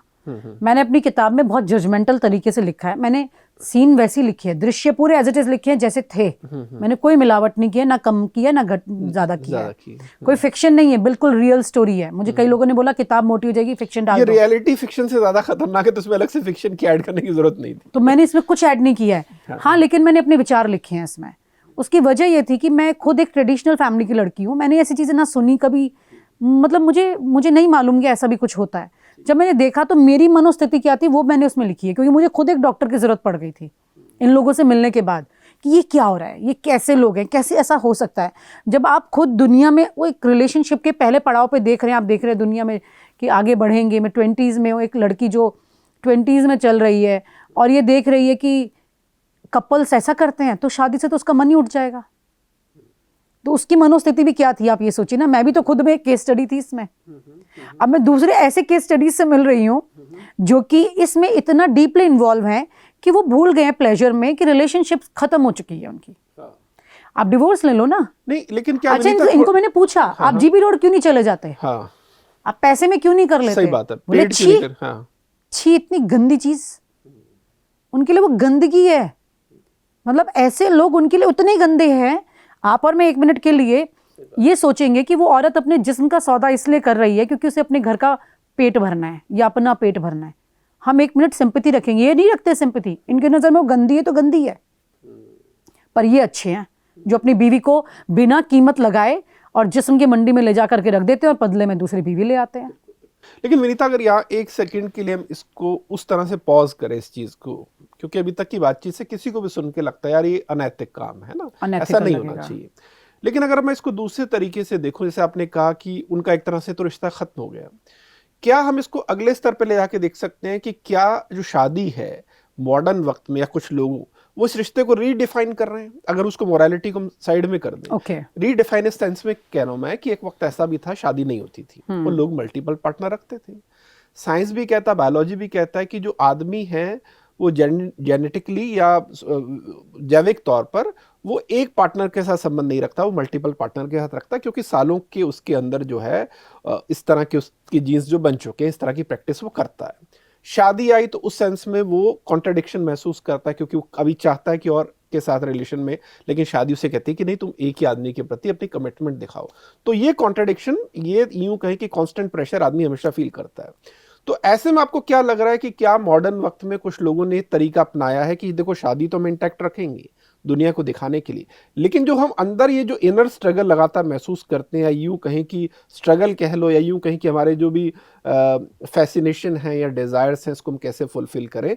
तो चलो हम इस तरह से वाइफ स्वैपिंग के तौर पर उन्होंने एक पैरेलल व्यवस्था स्थापित कर दी है। चूंकि सोसाइटी उसको एक्सेप्ट नहीं करेगी तो उसको पर्दे के नीचे रखते हैं, लेकिन अपने इस तनाव से निकलने के लिए उन्होंने इस तरह की व्यवस्था बना दी है। उस सेंस में वो शादी को यूं कहें कि रिश्तों को रीडिफाइन कर रहे हैं कि अब से शादी का मतलब, या हमारे लिए शादी का मतलब ऐसा होगा जिसमें हम पार्टनर को छूट दे रहे हैं। आप जो बात कह रहे हैं वो बहुत लॉजिकल है। हाँ। ऐसा होता है, ठीक है। ये लोग मॉडर्न माइंडसेट की तरफ जा रहे हैं, इसको कहना इसलिए भी सही नहीं है क्योंकि आपने अभी बिल्कुल सही बात बोली कि पहले कई रिश्तों में लोग रहते थे जब ये दायरे नहीं बने थे, सोसाइटी सेटअप नहीं था। कई लोग की शादियां होती हैं, उनकी मर्जी कितनी होती है, नहीं होती है, या वो अपनी पत्नी से क्यों बोर हो जाते हैं, उसकी मल्टीपल रीज़न होते होंगे, ठीक है। लेकिन वो शादी में रहना चाहते हैं क्योंकि वो घर तोड़ना नहीं चाहते। शादी का मतलब कुछ लोगों के लिए बच्चे पैदा करके अपनी लाइफ को आगे बढ़ाना है, मूव करना है लाइफ को, कि ठीक है हम एक कदम आगे बढ़ गए। लेकिन इस बीच में उनकी खुद की डिज़ायर्स हैं जिसको वो सोचते हैं कि वो क्योंकि मैं एक मॉडर्न माइंडसेट से, सबसे पहले तो ऐसे कन्विंस किया जाता है कि मैं एक मॉडर्न माइंडसेट का व्यक्ति हूँ, ठीक है कोई बात नहीं, अगर मेरी इच्छा है तो मैं क्यों ना करूँ, क्या फ़र्क पड़ता है। कुछ लोग अपनी बीवी को घर पे छोड़ के बाहर अलग करते हैं, कुछ अपनी बीवी को साथ ले जाके कर रहे हैं, यही फ़र्क है। अब यहाँ पर मैंने जब ये स्टोरी की, इसके बाद मुझे कुछ कॉल्स आए और लोगों ने मुझसे अलग अलग तरह के अपने रिएक्शंस, फीडबैक दिए। कई ब्यूरोक्रेट्स और नेताओं ने भी कॉल किए और उनका ये कहना था, कुछ का कहना था तुमने ये क्या किताब लिख दी यार, ये क्यों, मतलब तुम्हें क्या ज़रूरत है इसको इतना खुले में लाके बताने की, ये और बढ़ जाएगा। कुछ का ये कहना था तुमने बहुत बहादुरी का काम किया है लिखकर, ये सच है और ये सच सामने आना चाहिए, ठीक है। अब जो ब्यूरोक्रेट्स हैं वो भी इस चीज़ को, मतलब उन्होंने पढ़ा है ठीक ठाक किताबों को, मुझे बहुत फीडबैक आए हैं। अब क्या था कि ये पूरी सिचुएशन जो है ये घूम करके वहाँ पहुँचती है जहाँ पर हम जब बात कर रहे हैं कि जो कपल्स ये चाह रहे हैं आज की तारीख में एक फ्री माइंड से आगे बढ़ना, अपनी पत्नी की हर ज़रूरत को पूरा कर रहे हैं, कोई कमी नहीं छोड़ रहे, बच्चे के लिए भी हर चीज़ लेके आ रहे हैं, लेकिन वो चाहते हैं मेरी खुशी चलती रहे। तो वो लोगों ने मुझे जब कॉल किया मेरी बुक के बाद, कुछ जानने वाले भी थे, उन्होंने फ़ोन किया, उन्होंने कहा कि इसमें गलत क्या है, क्या प्रॉब्लम है, जब मैं बाहर जाके कुछ कर सकता हूँ मेरी बीवी क्यों नहीं कर सकती। तुमने जो लिखा है मैं इससे मतलब सहमत नहीं, मतलब सच लिखा है लेकिन जो जजमेंटल मेरा माइंडसेट गया है किताब में उससे वो सहमत नहीं है। उन्होंने बोला कि कोई प्रॉब्लम नहीं है, हम एडल्ट हैं, मतलब वो जो भी मर्जी करे, मैं जो मर्जी करूं। अब उन्होंने अपने लेवल पे रीडिफाइन कर दिया, इसीलिए तो हजारों केसेस बढ़ गए हैं पहले से, इसीलिए तो इतने केसेस बढ़ चुके हैं, पहले नहीं थे इतने, अब ग्रुप्स बन गए हैं इसके, यानी कि ज्यादातर एक बड़ी मात्रा में लोग इस बात पर सहमत हैं कि हाँ हम ये कर सकते हैं, करना चाहिए। प्रॉब्लम क्या, लोगों ने खुल के फेसबुक पे कमेंट्स में लिखना शुरू कर दिया मुझे, आपको क्या प्रॉब्लम है, हम करना चाहते हैं तो अब बताइए इसका मैं क्या जवाब दूं, मैं क्यों दूंगी जवाब, मैंने तो एक सच को सामने लाया है, मैं तो उतना ही बता सकती हूँ। तो विनीता फिर चीजें जैसे अगर हम ये सारी जो चर्चा कर रहे हैं और ये टॉपिक पे इस पर बात करने का रीजन ये है कि ये लोग सोसाइटी से अलग है ना, अलग है ये, मतलब जो कर रहे हैं सोसाइटी ऐसा नहीं करती, तभी तो हम चर्चा कर रहे हैं इस पे कि लोग वाइफ स्वैपिंग कर रहे हैं, ये सोसाइटी का बड़ा हिस्सा बन चुके हैं। हाँ, अब मैं वही उसी पे आ रहा था कि लेकिन जब जिस दिन सोसाइटी यही हो जाएगी या ये लोग डोमिनेट करेंगे तो फिर तो जो लोग नहीं कर रहे हैं उनको अपना मुंह छिपाना पड़ेगा उनको जवाब देना पड़ेगा। चलिए आप उनमें से रहिएगा और फिर वो डिफेंसिव होकर कमेंट कर जब रहे हैं इनको मेरी तरह खड़े होकर आप उनमें से रहिएगा जो जजमेंट करें। हाँ, मैं ये कह रही हूँ तो मतलब सारा खेल फिर नंबर्स का है ना, इसका मतलब तो बढ़ रहा है, बहुत तेजी से नंबर्स का। अगर एक कपल बाराबंकी में, हाँ, उसने अपनी पत्नी बदली, अच्छा, उसकी पत्नी को दूसरा हस्बैंड पसंद आ गया, दूसरे का हस्बैंड समझ आ गया, अब वो अपने हस्बैंड के पास वापस नहीं आना चाहती। ओके, वो कह रही है कि ये आदमी अच्छा है, मेरा आदमी अच्छा नहीं है, और उसका पति कह रहा है मुझे अपनी बीवी वापस चाहिए। पुलिस में गया, पुलिस ने बोला एडल्ट हो भाई मैं क्या करूं, फिर पंचायत में गया मेरी बीवी वापस करो। आप समझ रहे हैं? तो चाहत क्या है इसमें, सबकी अलग चाहत है। उस बीवी को एक ऐसा आदमी चाहिए था जो उसे समझे, उसको फेरे डाल करके पति तो मिल गया लेकिन वो आदमी नहीं मिला जो उसे समझ सके। जिस आदमी ने उसको दूसरे के पास लेके गया उसको वो दूसरा आदमी समझ में आ गया, भले ही उसने भी अपनी बीवी इसके पास भेजी थी, अब वो किस आधार पे उससे ज्यादा अट्रैक्ट हुई ये वो ही जानती होगी। बिल्कुल। और एजुकेशन के पर्पस से बता दें यहाँ पर, जो विनीता ने अभी जिक्र किया ना कि एक आदमी की पत्नी किसी और के पास गई और उससे वो इमोशनली कनेक्टेड हो गई, यहीं पर फर्क ये आता है कि वाइफ स्वैपिंग का जब मैं कॉन्सेप्ट पढ़ रहा था तो उसका मतलब ये था कि लोग अपनी बीवियों की अदला बदली तो करते हैं, उसमें शर्त लिखनी रहती है कि कोई किसी से इमोशनली कनेक्ट नहीं होगा। वहीं दूसरी तरफ जब नो स्ट्रिंग्स अटैच वाला एक डायलॉग आज की तारीख में चल पड़ा है, मुझे समझ में नहीं आता है क्या फिर से, लेकिन ये अफेयर में है, लेकिन जो आप कह रहे हैं ये स्वैपिंग में है। स्वैपिंग में, हाँ। तो लेकिन विनीता यही बताइए, जो ओपन मैरिज की भी बात होती है या अच्छा, पॉलीगैमी की भी कंट्रोल करेंगे दूसरे के पति से अटैच नहीं होंगे? हाँ, वही कैसे गारंटी देगा वो उसमें और इसमें क्या फर्क है? जो ओपन मैरिज की आजकल बात करते हैं ना कि हम किसी के साथ भी जा सकते हैं, हस्बैंड को लगता है मैं किसी, वाइफ स्वैपिंग तो यह है कि चलो सामने वाले पार्टनर के वाइफ के साथ आप इन्वॉल्व हुए, वो आपकी पार्टनर के साथ हुआ। आजकल ओपन मैरिजेस की भी लोग बात कर रहे हैं कि आदमी ये कह रहा है कि मुझे इस बात की परवाह नहीं कि मेरी वाइफ किसी के साथ इमोशनल रिलेशन रखे या फिजिकल रखे, और मैं भी रखूं तो मेरी वाइफ को भी नहीं होनी चाहिए। तो इस फर्क को आप कैसे देखती हैं? सोसाइटी में कई तरह के तीर चल रहे हैं। हाँ एक स्वैपिंग है, एक ओपन मैरिज है, एक जिगलो ट्रेंड है, हाँ दुनिया भर के। अब तो सीधे सीधे सीरीज बन जाती हैं और उसमें दिखाया जाता है जो जिगलो बन के घूम रहा है उसकी बड़ी दुख, उसके साथ सिंपैथाइज एक स्टोरी दिखाई जाती है उसकी। जस्टिफाई किया जाता क्यों है। बेचारा अपने परिवार का पेट पालने के लिए ऐसा कर रहा है। जैसे कि जीबी रोड पर एक औरत के लिए जब आप उसकी सिंपैथाइज स्टोरी दिखाते हैं कि देखिए मजबूर औरत है बेचारी, ऐसे कई मजबूर पति हो गए हैं जो टैलेंटेड है। हाँ, सीए टॉपर के नाम से है, याद आ गया मुझे। अब उसको आप कैसे एक सीरीज बना रहे हैं, उसके ऊपर क्या है वो सीरीज ऐसी ही एक सच का आईना है। ऐसा हो रहा है, आपको मालूम है दिल्ली और दिल्ली के आसपास में ऐसे कई ग्रुप्स हैं जो वाइफ स्वैपिंग की बात नहीं है, जो बीवियां पल्लू रख के घर में बड़ी शरीफ बन के घूम रही हैं, पीछे से जिगलो बुलाती हैं, उनके पति को नहीं पता, पति बैठे में चांदनी चौक में दुकान पर। ओके अब बताइए, ये सच है समाज का। समझ। सब अपने अपने प्लेजर के लिए रास्ता ढूंढ रहे हैं। अब ये तो किसी बड़े इंटेलेक्चुअल ग्रुप को सामने समझना पड़ेगा कि इन सब का समाधान कैसे किया जाए। तो इसका समाधान के लिए अगेन अगर आपने उसकी बात की कि अगर हम इसको इंटेलेक्चुअली समझने की कोशिश करें या बिना जजमेंटल हुए समझने की कोशिश करें, तो अगेन फिर जो शादी का जो इंस्टीट्यूशन है उस पर जो अलग अलग तर्क दिए जाते हैं, एक तो ये है कि यार आपको एक पार्टनर चाहिए और आप उसके प्रति कमिटमेंट रखनी आपको पड़ेगी, तभी आपकी शादी चलेगी। हाँ, तभी आपकी शादी चलेगी, ठीक है। और शादी इसलिए भी लोग कहते हैं क्योंकि देखिए जब तक आप जवान है, 35-40 साल के हैं, आप दुनिया को अट्रैक्ट कर पा रहे हैं, तब तक लाइफ बड़ी अच्छी लगती है, हंकी डोरी है, सब कुछ बहुत अच्छा है। लेकिन जैसे 45-50 के होते हैं, हो सकता है तब आप लोगों को आकर्षित नहीं कर पा रहे, फिर आपको अकेलापन लगता है।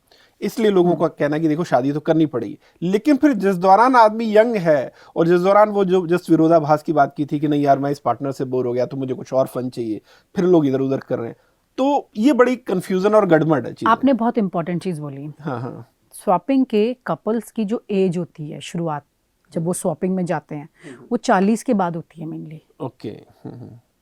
40 से 60 के बीच में ये 20 साल का वो गैप है जिसमें जनरली कपल्स एक दूसरे से बोर हो जाते हैं, फिर दूसरी जगह अपनी खुशी ढूंढने की कोशिश करते हैं, एक दूसरे के बड़े राजदार हो जाते हैं, तो चुपचाप घर भी चलाते हैं। ये चीज़ें होती हैं इसमें। तो इसमें क्या होता है कि आप ये समझ कर चलिए कि ये जो उम्र है, जब तक आप बहुत लोगों को अट्रैक्ट कर सकते हैं अपना, देखिए क्या है ना कि हर इंसान का नेचर होता है पॉलीगैमी का। मैं इसको जेंडर के साथ भी अटैच नहीं करूँगी, मेल हो या फीमेल हो, सबका अपना अपना नेचर है। वो किसी भी रीज़न से कोई और अपना अगर पार्टनर ढूंढना चाहता है किसी भी फॉर्म में, 1 रात के लिए, 10 रात के लिए, या ज़िंदगी भर के लिए, या एक बार में कई, तो ये सब उसकी चॉइस हो जाती है। क्योंकि एडल्ट्री है तो आप कुछ नहीं कर सकते। उस टाइम पे नहीं था जब मैंने स्टोरी की थी, अब है तो कुछ नहीं कर सकते आप इस चीज़ में। तो एक चीज़ तो बिल्कुल क्लियर है, आप चाहे एक्स्ट्रा मैरिटल भी इनफैक्ट कुछ नहीं कर सकते आप। तो इसमें हर इंसान ये सोच रहा है कि मेरी अपनी, क्योंकि वो एक प्रेशर में, मेंटल प्रेशर में चल रहा है। ऐसी सिटीज़ में कई जगह पर लोग, या कस्बे में भी मान लीजिए, कस्बे में तो शौक और सोच ज़्यादा है उनका, तो मैंने नोटिस किया उनका खाली दिमाग ज़्यादा है, तब कर पा रहे हैं। और जो ये प्रेशराइज सिटीज़ हैं जहाँ पे लोग आगे दौड़ने की होड़ में ज़्यादा हैं, वहाँ कई चीज़ों के प्रेशर में आकर के लोग ये चीज़ें कर रहे हैं। अच्छा भाई कोई भी इंसान इसको अपने सुकून से अटैच करेगा तो क्या करेगा, तो वो रोज़ जाके कोई ना कोई एक नया तलाश करेगा और सुकून पाने की कोशिश करेगा। तो इसको डीप, अगर आपने जो एक बात कही ना ये पूरे इंटरव्यू में बहुत ज़रूरी है वो, कि सोसाइटी पूरी ऐसी बन गई तो क्या करेंगे। हाँ, ये बहुत गंभीर बात है। करें उनको मुँह छिपाना पड़ेगा।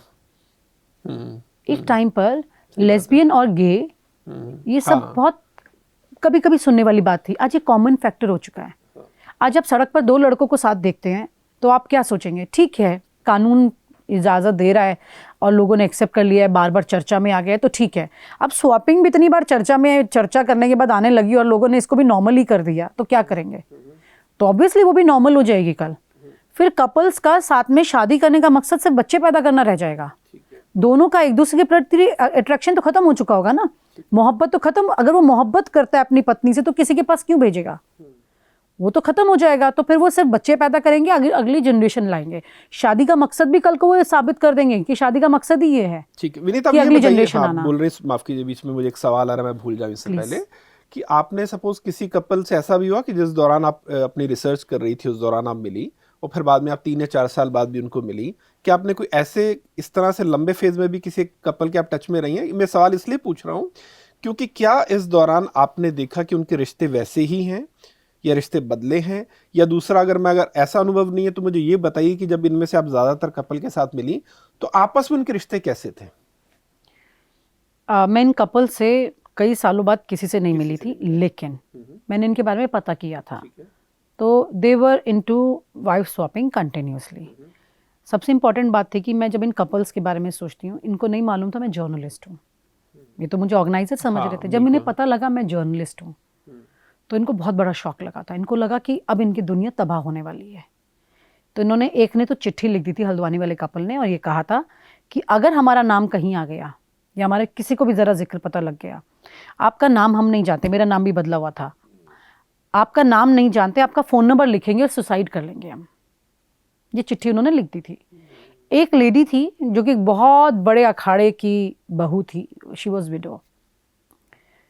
तो उसको तो हार्ट अटैक आ गया था जब पता लगा कि मैं जर्नलिस्ट हूँ। अच्छा। हाँ, तो इन लोगों ने पैसे से भी मुझे, पैसे किसी एक कपल के थ्रू, दिल्ली के एक बनिया कपल था, उनके थ्रू मुझे पैसे का अप्रोच किया कि भाई पैसे ले लो और हमारा सबका फुटेज जो है वो डिलीट कर दो। ये तक कितना डर था, किस किस तरह का दबाव इन्होंने बनाया। किसी को मेंटल शॉक लग गया, कोई मुझे थ्रेट कर रहा था, कोई मुझे ब्राइब कर रहा था। आप समझ रहे हो इन सबके जहन में कितना बड़ा डर है कि अगर हमारा सच बाहर ना आ जाए, बस वो मर जाएंगे, सच बाहर नहीं आना चाहिए। उसके बावजूद मैंने कहा तलवार पर चल रहे हैं लोग, कभी भी कट सकता है आदमी। उसके बावजूद भी ये कर रहे हैं, तो इनकी कितनी डीप डिजायर है ये करने की, ये भी तो सोचो। बच्चों से डर रहे हैं फिर भी कर रहे हैं, समाज से भी डर रहे हैं फिर भी कर रहे हैं, घर टूटने का डर है फिर भी कर रहे हैं, और घर बचाने के लिए अपनी बीवी को कन्विंस करके कर रहे हैं। सबकी इनकी दलील समझ लीजिए। तो इन्होंने बेसिकली, इनका माइंड क्लियर था कि इनको ये करना है, ये बात किसी को पता लगनी नहीं चाहिए, बंद कमरे की बात है, बाहर नहीं जानी चाहिए किसी भी तरह से। तो इन्होंने, जब इनको ये सारी चीज़ें पता लगी थी, मैंने भी मेक श्योर किया, जब स्टोरी ऑन एयर गई थी चैनल पर, हाईएस्ट टीआरपी आई थी। उसकी वजह ये थी कि पूरा स्क्रीन ब्लर था। ब्लर स्क्रीन में कैसे टीआरपी आएगी? जो ट्रांसक्रिप्शन थी ना, जो नीचे लिखे हुए थे सबटाइटल सारे, इनके सबटाइटल मतलब जो ट्रांसक्रिप्शन थी, उसको पढ़ने से आई थी इतनी टीआरपी। अब आप ये समझिए 20 साल पहले कोई स्टोरी ऑन एयर गई है, और उस वक्त अगर ये टीआरपी आ रही थी, तो उस वक्त इसको देखने वाले, सुनने वाले भी कितने लोग थे उस वक्त भी, कितने, बिल्कुल सही बात है। आज वो तादाद और आगे बढ़ चुकी है। अब तो एक जनरेशन आ गई आगे, तो जो लोग उस वक्त 20 के थे आज वो 40 के होंगे, या जो उस वक्त 40 के थे आज 60 के होंगे। They must be continuously doing it और नॉट। तो मैंने पता किया था, तो उन्होंने बोला, मुझे जो मेरे सोर्स था जिसने स्टोरीज तक मुझे पहुंचाया था, उन्होंने बोला सब चल रहा है, कोई दिक्कत नहीं है। अब तो बहुत आगे बढ़ गया, उसने बोला नोएडा में बहुत सारी पार्टीज होती हैं। अच्छा। बहुत सारे कपल्स आते हैं उसमें, मतलब पूछिए मत। बड़े बड़े फार्म हाउसेस जो बने हुए हैं ये रिवर ब्रिज के रिवर की साइड में, सारा यहाँ पे पार्टीज होती हैं। तो ये लोग अभी भी मिलते कैसे हैं? अब तो ग्रुप बन गए ना, अब तो सोशल मीडिया, तब तो सोशल मीडिया नहीं था। मतलब फेसबुक पे हैं, व्हाट्सएप पे हैं? हाँ हाँ, व्हाट्सएप और फेसबुक पर हैं। इन्होंने अपने कॉन्फिडेंशियल ग्रुप बनाए हुए हैं। जो कपल है वो एंटर करते हैं। कि इंटरेस्टिंग बात बताती हूँ, जो कपल है वो तो एंटर करते, जो कपल नहीं वो कपल बन के इसमें एंटर करते थे देखने के लिए। अच्छा, वैसे ओके। यस, एक जब उनको पता लगा कि मैं जर्नलिस्ट हूँ तो उन्होंने मुझे कॉल किया। ये बंदा था दिल्ली का, तो मुझे बोलता है, मैडम आप क्या सोच रही हैं कि आपने मुझे बीवी के साथ शूट कर लिया? वो मेरी बीवी नहीं थी। अरे, मैंने कहा बीवी नहीं थी मतलब? अच्छा, वो अर्बन से था तो मैंने उस पर फोकस भी नहीं किया था, मैं रूरल पे ज़्यादा फोकस कर रही थी। मैंने कहा फिर कौन आई थी तुम्हारे साथ? 2 बार आई, तुम तो 2 बार लाए थे ना अपनी बीवी को। तो बोला दोनों बार अलग अलग औरत थी, आपने नोटिस नहीं किया? तो मैंने कहा तुम अलग अलग औरत को बीवी बना के लाए थे? कह रहे उसमें कौन सी बड़ी बात है, मंगलसूत्र पहनाया, पैसे दिए, आ गई। अब तो बताइए आप उसने मतलब खुद किसी को हायर किया, उसे पैसे दिए और उसका इस्तेमाल करके किसी और से। और इसमें एथिक्स इनके इतने क्लियर होते हैं, एक दूसरे की बीवी को जैसे टच करता है दूसरा उसकी बीवी को इमीडिएट टच करता है। ये मुझे कैसे पता लगा? हमारा एक ऑफिस का जो जर्नलिस्ट का कपल हमने बनाया था, वो वहाँ पर गया, और उस जर्नलिस्ट को इतना समझ में नहीं आया था, वो पहले दिन शूट पर गया था, मुझे तो इसके रूल्स पता थे, तो उनको लगा शायद थोड़ा आगे बढ़ना पड़ेगा, इसके अंदर टच करना पड़ेगा। जैसे उसने उसकी बीवी को टच किया, उसने हमारी फीमेल जर्नलिस्ट को टच किया। This was like horrible. Touch किया था, थैंक गॉड इमीडिएट वो उधर से उसी वक्त निकले। That girl she took the stand कि मुझे इसी वक्त निकलना है यहाँ से।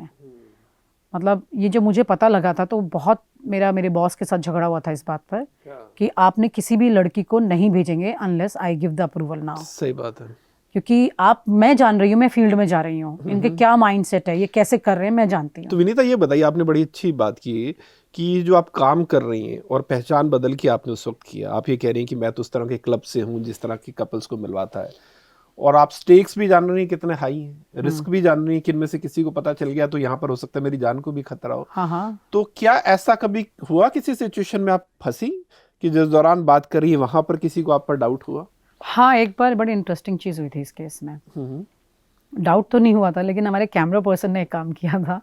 तो I remember Nikhil was there, तो शूट मेनली मैं ही करती थी सारा, क्योंकि स्पाई कैम से शूट होता था। तो मैं क्या करती थी, जो डीवी कैमरा होता था ना उस वक्त में, उसमें भी हम लोग ऑडियो लेपल ऐसे लगा के रखते थे और कॉर्डलेस, और उसमें साथ में एक बैग के अंदर कैमरा डाल के ले जाते थे ताकि ऑडियो का फ्रीक्वेंसी कहीं ब्रेक ना हो जाए, क्योंकि स्पाई कैमरे में कभी कभी कुछ ग्लिच आ भी जाए तो हम ऑडियो मेंटेन करके चल सकें। तो हम गए एक कपल से मिलने के लिए रोहिणी में, और वहाँ पर उसने बैग छोड़ दिया वापस निकलते वक्त, कैमरा छोड़ दिया। अच्छा। कैमरे वाला bag. And I was like ये तो हम मतलब आज पूरा खुलासा हो जाएगा, फंस गए। अब ये बंदा बैग खोल के हम निकल चुके थे उनके घर से। मैंने कहा बैग का, मैंने कहा जल्दी ऑडियो चेक करते हैं। गाड़ी में बैठती सबसे पहले मैं चेक करती थी ऑडियो वीडियो ठीक है कि नहीं। मैंने कहा ऑडियो चेक करते हैं। वो बोला कि विनीता बैग तो छूट ही गया। कहाँ छूट गया? उसके घर। मैंने कहा वो अगर हमारे जाने से पहले उसने बैग खोल लिया तो फिर खेल खत्म। मैंने फ़ोन किया उसको, तो मैंने उनको फ़ोन करके बोला कि वो जो जिसके घर हम गए थे कि आप प्लीज़ एक बार बाहर आएंगे, अपने घर से बाहर आएंगे जल्दी से, 1 मिनट, ऐसी इमरजेंसी दिखाई। तो वो बोले क्या हुआ, आप लोग मुझे दिख नहीं रहे। मैंने कहा दिख रहे, ऐसे करके मैंने उसको ऑक्यूपाई करके रखा फ़ोन पर। वो बाहर निकले और उसको बाहर ही खड़ा रखा ताकि वो बैग को टच ना करे अंदर। जब उनके घर पहुँच गए, हमने कहा सॉरी आपके घर का रास्ता वापस मिल नहीं रहा था, वो हमारा ना कुछ सामान रह गया था यहाँ पर। तो निखिल ने फटाफट जा करके वो बैग पिक किया। थैंक गॉड उसने बैग ओपन नहीं किया था, वरना खेल खत्म हो जाता।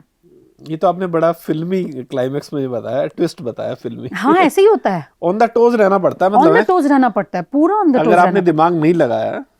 यस। हाँ। आप ये समझिए कि एक बार मैंने दिल्ली के एक 30,000 का ही बताती ना सीधा, हालांकि वकील बड़ा बुरा मान जाते हैं, लेकिन ठीक है क्या जाता है। जो मैंने शूट किया था वो सच था, उसमें गलत क्या है। 30,000 में एक वेस्टर्न विंग है। वेस्टर्न विंग में उस वक्त में अभी भी कोई बहुत पाक साफ नहीं है वो जगह। उस वक्त में वहाँ पर जो लॉयर्स के चैम्बर्स हैं, चैम्बर्स में बेड लगा करके प्रोस्टिट्यूट्स को लाने का फुल इंतजाम रहता था। अरे मैंने शूट किया था पूरा लॉयर्स के चैम्बर्स में। यस। वेस्टर्न विंग में शाम को 4 बजे के बाद कोई महिला नहीं जाती थी। एक बहुत प्रतिष्ठित जज है सुप्रीम कोर्ट की, जिनको मैंने ये जिक्र किया तो वो भी मेरी बात से एग्री कर रही थी। ऑफ रिकॉर्ड मेरी बात हुई उनसे कुछ वक्त पहले। मैंने कहा मैंने एक बार ऐसी स्टोरी की, कहती विनीता तुमने कर ली थी, बहुत ये सच कह रही हो तुम, ऐसा होता है वहाँ। हमने भी ऑन एयर की थी आपने? फिर ये चैनल ऑन एयर नहीं कर पाया था, सारे प्रूफ थे। हालांकि हमने ग्रीन सिग्नल हो गया था चैनल की तरफ से भी, लेकिन फिर ये था कि वकीलों से पंगा कौन लेगा, वकील तो आके मुसीबत खड़ी कर देंगे। मैं तो फिर भी बोल रही हूँ, सच बता रही हूँ। 30,000 कोर्ट में। 30,000 कोर्ट में। West wing. और ये कब की बात है? वहाँ पे रशियन गर्ल्स का भी एक मैटर कुछ टाइम पहले पकड़ा गया था। ये वही लगभग 20 साल पुरानी बात है। रशियन गर्ल्स का भी एक मैटर पकड़ा गया था। उन लड़कियों को फ्री नहीं कर रहा था जज। आप बताइए क्यों नहीं कर रहा था? आप बताइए क्यों नहीं कर रहा था? उन्हें फेवर चाहिए थी। वो लड़कियां जो प्रोस्टिट्यूट हैं ऑलरेडी, वो किसी चीज में पकड़ी गई हैं, कोर्ट तक पहुंच गई हैं और जज उनको फ्री नहीं कर रहा है। मतलब हद नहीं है। अब यहाँ तो जजमेंटल होना ही पड़ेगा। बिल्कुल बिल्कुल बिल्कुल बिल्कुल। ये तो क्रिमिनल है। हाँ ये नहीं, ये तो बिल्कुल अलग मामला है ना। हाँ। कि अगर आप अपने काम वाली जगह पर इस तरह से चीजें चला रहे हैं, और वो भी अदालत जैसी जगह पर, मतलब वकीलों के चैम्बर में, उस अदालत के परिसर में, तो ये मैंने तो खुद शूट किया है वहाँ पे। हाँ। शाम के बाद में कैसे हाथ में दारू की बोतलें लेके औरतें भी वहाँ कैसे घूम रही होती है। अंधेरा होता है, ऊपर की स्ट्रीट लाइट भी नहीं जल रही होती कोई, बिल्कुल अंधेरा कर दिया जाता है वहाँ। तो विनीता कभी ये सब इतनी आप खतरनाक रिपोर्टिंग करती हैं, कभी कोई थ्रेट कॉल या बाद में आए? हाँ, बताइए। अटैक भी हुआ था एक बार। क्या हुआ था? दिन में दोपहर के वक्त में मैं जा रही थी, एक बहुत भीड़ वाली सड़क से ही ऑलमोस्ट गाड़ी में थी, और मेरी गाड़ी थोड़ा आगे जाए, पता नहीं मैंने सेंस किया एक कुछ लड़के खड़े हैं सामने, उन्होंने मेरी गाड़ी की तरफ इशारा किया। They try to attack on my car, लेकिन वही है कि मैं पुलिस पर कभी बिलीव नहीं करती, खुद की सुरक्षा खुद के हाथ में है। इसलिए मैंने लगातार हॉर्न किया और गाड़ी को आगे मतलब ऐसे झटके से ले जाने की कोशिश की, तो उन्होंने मेरी गाड़ी को मतलब पंच किया बहुत तेज़, और 4 लड़के थे, चारों दरवाजे से घेर लिया था उन्होंने। तो इस मामले को, उस वक्त मैं जॉइंट सेक्रेटरी होती थी प्रेस क्लब की, तो पूरा क्लब के लोग हमारे पहुंच गए थे कमिश्नर के पास कि हमारी जॉइंट सेक्रेटरी पर अटैक हुआ है। तो मैं स्टार न्यूज़ में थी उस वक्त, तो my channel was also very serious about it. तो लेकिन पुलिस तो पुलिस है। डीसीपी साहब मुझे बोलते हैं कि आप इस सड़क से मत जाइए आइंदा से। मैंने कहा सड़क से तो मैं रोज जाऊंगी, आपने जो करना है वो आप करते रहिए। और आपको डाउट किस पे था? किन लोगों अच्छा, ने हम तो करवाया? स्टोरीज ढूंढते हैं ना। हाँ। हमें तो इसमें भी स्टोरी मिल गई। जब उन्होंने मुझे कुछ लड़कों की शक्लें दिखाई उस एरिया में जो एक्टिव थे, उसमें कुछ पुलिस वालों के बेटे भी थे। अरे बाप, शौकिया तौर पे ये काम करते थे। नहीं तो ये जो आप पर अटैक हुआ था, ये वैसी रैंडम अटैक था, किसी मामले से जुड़ा था? नहीं, ये उन्होंने नहीं वो ढूंढ के ला आपको पाए नहीं किससे पता। जुड़ा हुआ और था। क्या किसी मामले में जो आपको थ्रेट आया, आपने कोई रिपोर्ट की, रिपोर्ट ऑनर थ्रेट गई तो है? अक्सर आती थी ना। तो कोई ऐसा है जो थ्रेट मामला? और ब्राइब, ये 2 ही चीज आती थी। थ्रेट किस मामले में आई जो आपने की और बाद में लोगों को पता लगा और उन्होंने आपको बहुत धमकी दी? मामले में, ये वाइफ स्वैपिंग में भी थ्रेट आया था। आया था? क्या हुआ हाँ था? हाँ, कई इन्होंने तो बोला था कि बुलाएंगे एक इलाके पे, कहीं पर बुलाएंगे इनको, मोहतरमा को। अच्छा। हाँ, विल अटैक ऑन हर। तो मुझे मेरे सोर्स ने बोला था कि तुम्हें कोई भी कॉल आ जाए, तुम्हें कहीं बुलाएं तो जाना मत। एक बाबा जी का मैंने शूट किया था, और he is no more now, लेकिन जो कर्म है वो तो बताने में कोई गुरेज नहीं होना चाहिए। तो प्रज्ञानंद हुआ करते थे, एक महामंडलेश्वर, आचार्य महामंडलेश्वर, यहाँ पर साकेत में एक साई मंदिर में बैठते थे, ठीक है। और उनका मैंने शूट किया था। वो मुझे 50 लाख रुपए में महामंडलेश्वर बना रहे थे। अच्छा, तो अच्छा ऑफर था फिर। स्टार न्यूज़ के लिए करी थी मैं ये स्टोरी उस वक्त। तो स्टोरी बीच में ड्रॉप करनी पड़ गई थी क्योंकि उनको पता लगा मेरे बारे में, और उन्होंने मेरे फ़ोन को भी टैपिंग पे लगवा दिया था। फिर मुझे फ़ोन आया एक बहुत सीनियर जर्नलिस्ट का, उन्होंने कहा कि तुम्हारा फ़ोन टैपिंग पे है, आईबी को इन्होंने बोला है। मैंने आईबी क्यों इन्वॉल्व होगी इसमें? हाँ। लेकिन रिलेशनशिप होते हैं ना सबके। हाँ। अब ये बाबा जी और पावर सेक्टर में कितना डिस्टेंस है? कोई डिस्टेंस ही नहीं है। किसी को बोलेंगे, पीछे लगाएंगे। तो वो स्टोरी फाइनली ऑन एयर नहीं गई थी, और फिर पता चला कि बाबा जी एक दिन हमारे स्टूडियो में बैठ के चर्चा कर रहे थे, जो कभी नहीं आए थे।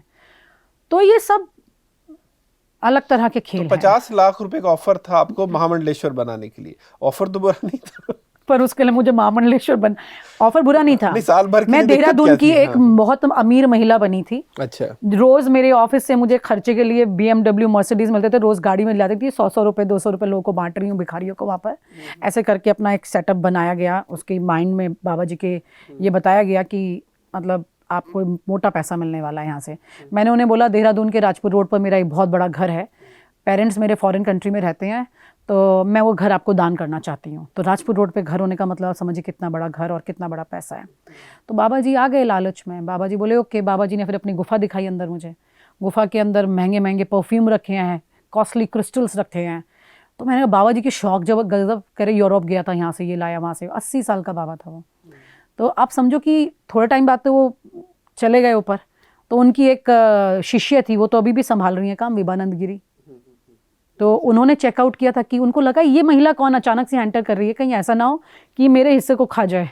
ओके, उनकी अपनी क्योंकि वो इनसिक्योरिटी है। बाबा जी मेरी तारीफ बहुत कर दी है विभानंद गिरी को। वो फ्लाइट लेके दौड़ा भागी आई, नहीं गई थी एयरपोर्ट पे उन्हें रिसीव करने के लिए, फूल फैला के, पूरा माला स्टोरी का पर्पस आपका ये था कि किस तरह से पैसे देकर महामंडलेश्वर बनाते हैं। बनाया जाए। एक्टर्स आते थे उनके वहां मिलने, एक्टर्स बॉलीवुड वाले लोग आ रहे थे मिलने। तो मेरा पर्पस ये था कि ये महामंडलेश्वर का जो पद है, ये ऐसे नहीं मिल जाता कि आप बड़े साधु संत हैं और मिल रहा है। ये अंदर पूरे पैसे से चीजें चल रही हैं। अब हो सकता है कि इस इंटरव्यू के बाद ये जो बाबा जी लोग हैं ये कहें कि महामंडलेश्वर के पद पर तुम ऐसी उंगली नहीं उठा सकते हो। मैंने तो शूट किया था, आप जाके रॉ फुटेज देख लीजिए चैनल में। बिल्कुल बिल्कुल, चेक काट के दिया था उनको। बिल्कुल। एक बार फिर से विनीता उसी वाइफ स्वैपिंग वाले मामले पर आते हैं। बच्चों का हमने बड़ी बार जिक्र किया, लेकिन क्या ऐसा कोई मामला हुआ जिसमें बच्चों को पता लग गया? नहीं। और ऐसा कभी नहीं हुआ कि बच्चों मेरे को सामने नहीं आया बच्चों को पता लगने वाला, किसी मामले में भी नहीं आया? नहीं। आप अगर इस संदर्भ में देखेंगे तो आरुषि वाले केस में आरुषि को मालूम था, लेकिन हम उसको चर्चा ज़्यादा डीप में नहीं कर सकते। लेकिन हाँ, अगर बच्चों को पता लगेगा तो बच्चे 2 ही तरह से रिएक्ट करेंगे। या तो अपने माँ बाप के प्रति पूरा इज्जत सम्मान सब खो देंगे और उनसे रिश्ता, अगर थोड़े बड़े हैं तो तोड़ भी सकते हैं। लेकिन अगर बच्चे छोटे हैं, एडल्ट नहीं है, माइनर है, तो वो धीरे धीरे खुद उस सोच का शिकार हो जाएंगे। तो तो क्या कोई माँ बाप ये चाहेगा कि वो बच्चे कल अपने लिए। अच्छा, एक बड़ा सवाल इसमें ये आपसे बात करते हुए मुझे जहन में आ रहा है, एक आदमी जो अपने बच्चे को नहीं बता रहा है और बच्चे को उसमें नहीं लाना चाह रहा है कि मेरे बच्चे को पता लग गया, यानी कि वो कोई से टच बेस करे, तो उसकी माँ को कैसे ला रहा है। इसमें अलवर का एक कपल था, वो कहता है हम अपनी बेटी को इसमें लाना चाहते हैं। लाना चाहते हैं? हमारी बेटी भी बहुत खूबसूरत है। ओके, मतलब उनको ऐसा लग रहा है कि हम अपनी बेटी को एक्सचेंज करके उसके बदले भी किसी को लाए। अब पता नहीं वो कितना एक्सचेंज करने वाले, क्या करने वाले थे उसमें। मतलब तो और ये कहना हस्बैंड वाइफ दोनों का कहना था या सिर्फ हस्बैंड का कहना था? ये बात हस्बैंड ने बोली थी। वो वाइफ भी बड़ी खतरनाक थी लेकिन। अच्छा, क्या था उसमें, उस केस में? बहुत मुश्किल था वो केस। हाँ बताइए ना। एक्चुअली वो महिला, जिस कमरे में हमने उन्हें बिठाया, शूट करना था हमें, और मेरे जो टीम के एक मेंबर थे वो उस कमरे में थे, कैमरा सामने लगा हुआ था, पर्स कैमरा। वो बेचारे, वो बेड के एक कोने में एक बेचारा विक्टिम की तरह बैठा हुआ है, पिल्लो पकड़ के कि भैया ये मोहतरमा मेरे पास ना आ जाए। अच्छा। She was so horrible. वो तो मतलब रेडी थी। अच्छा। और हम लोग जो भी शूट करते थे, हमारा मकसद 7 से बातचीत करना होता था, इनकी सोच को जानना होता था। तो मैंने उस वक्त उसको अकेले इसलिए छोड़ा उस लेडी के साथ, ताकि वो उसे समझे कि भाई तुम क्यों कर रहे, क्या पता वो खुल के बोल दे, जैसे सोनीपत वाली महिला ने मेरे सामने बोला। हाँ, कि उससे कैसे उसका हस्बैंड मैनिपुलेट कर रहा था। तो वो बोल गई, लेकिन हर महिला मेरे सामने नहीं बोली। कई बार अपोजिट सेक्स के सामने वो बात अपनी बोल देते हैं, जैसे जूहू वाली ने बता दिया।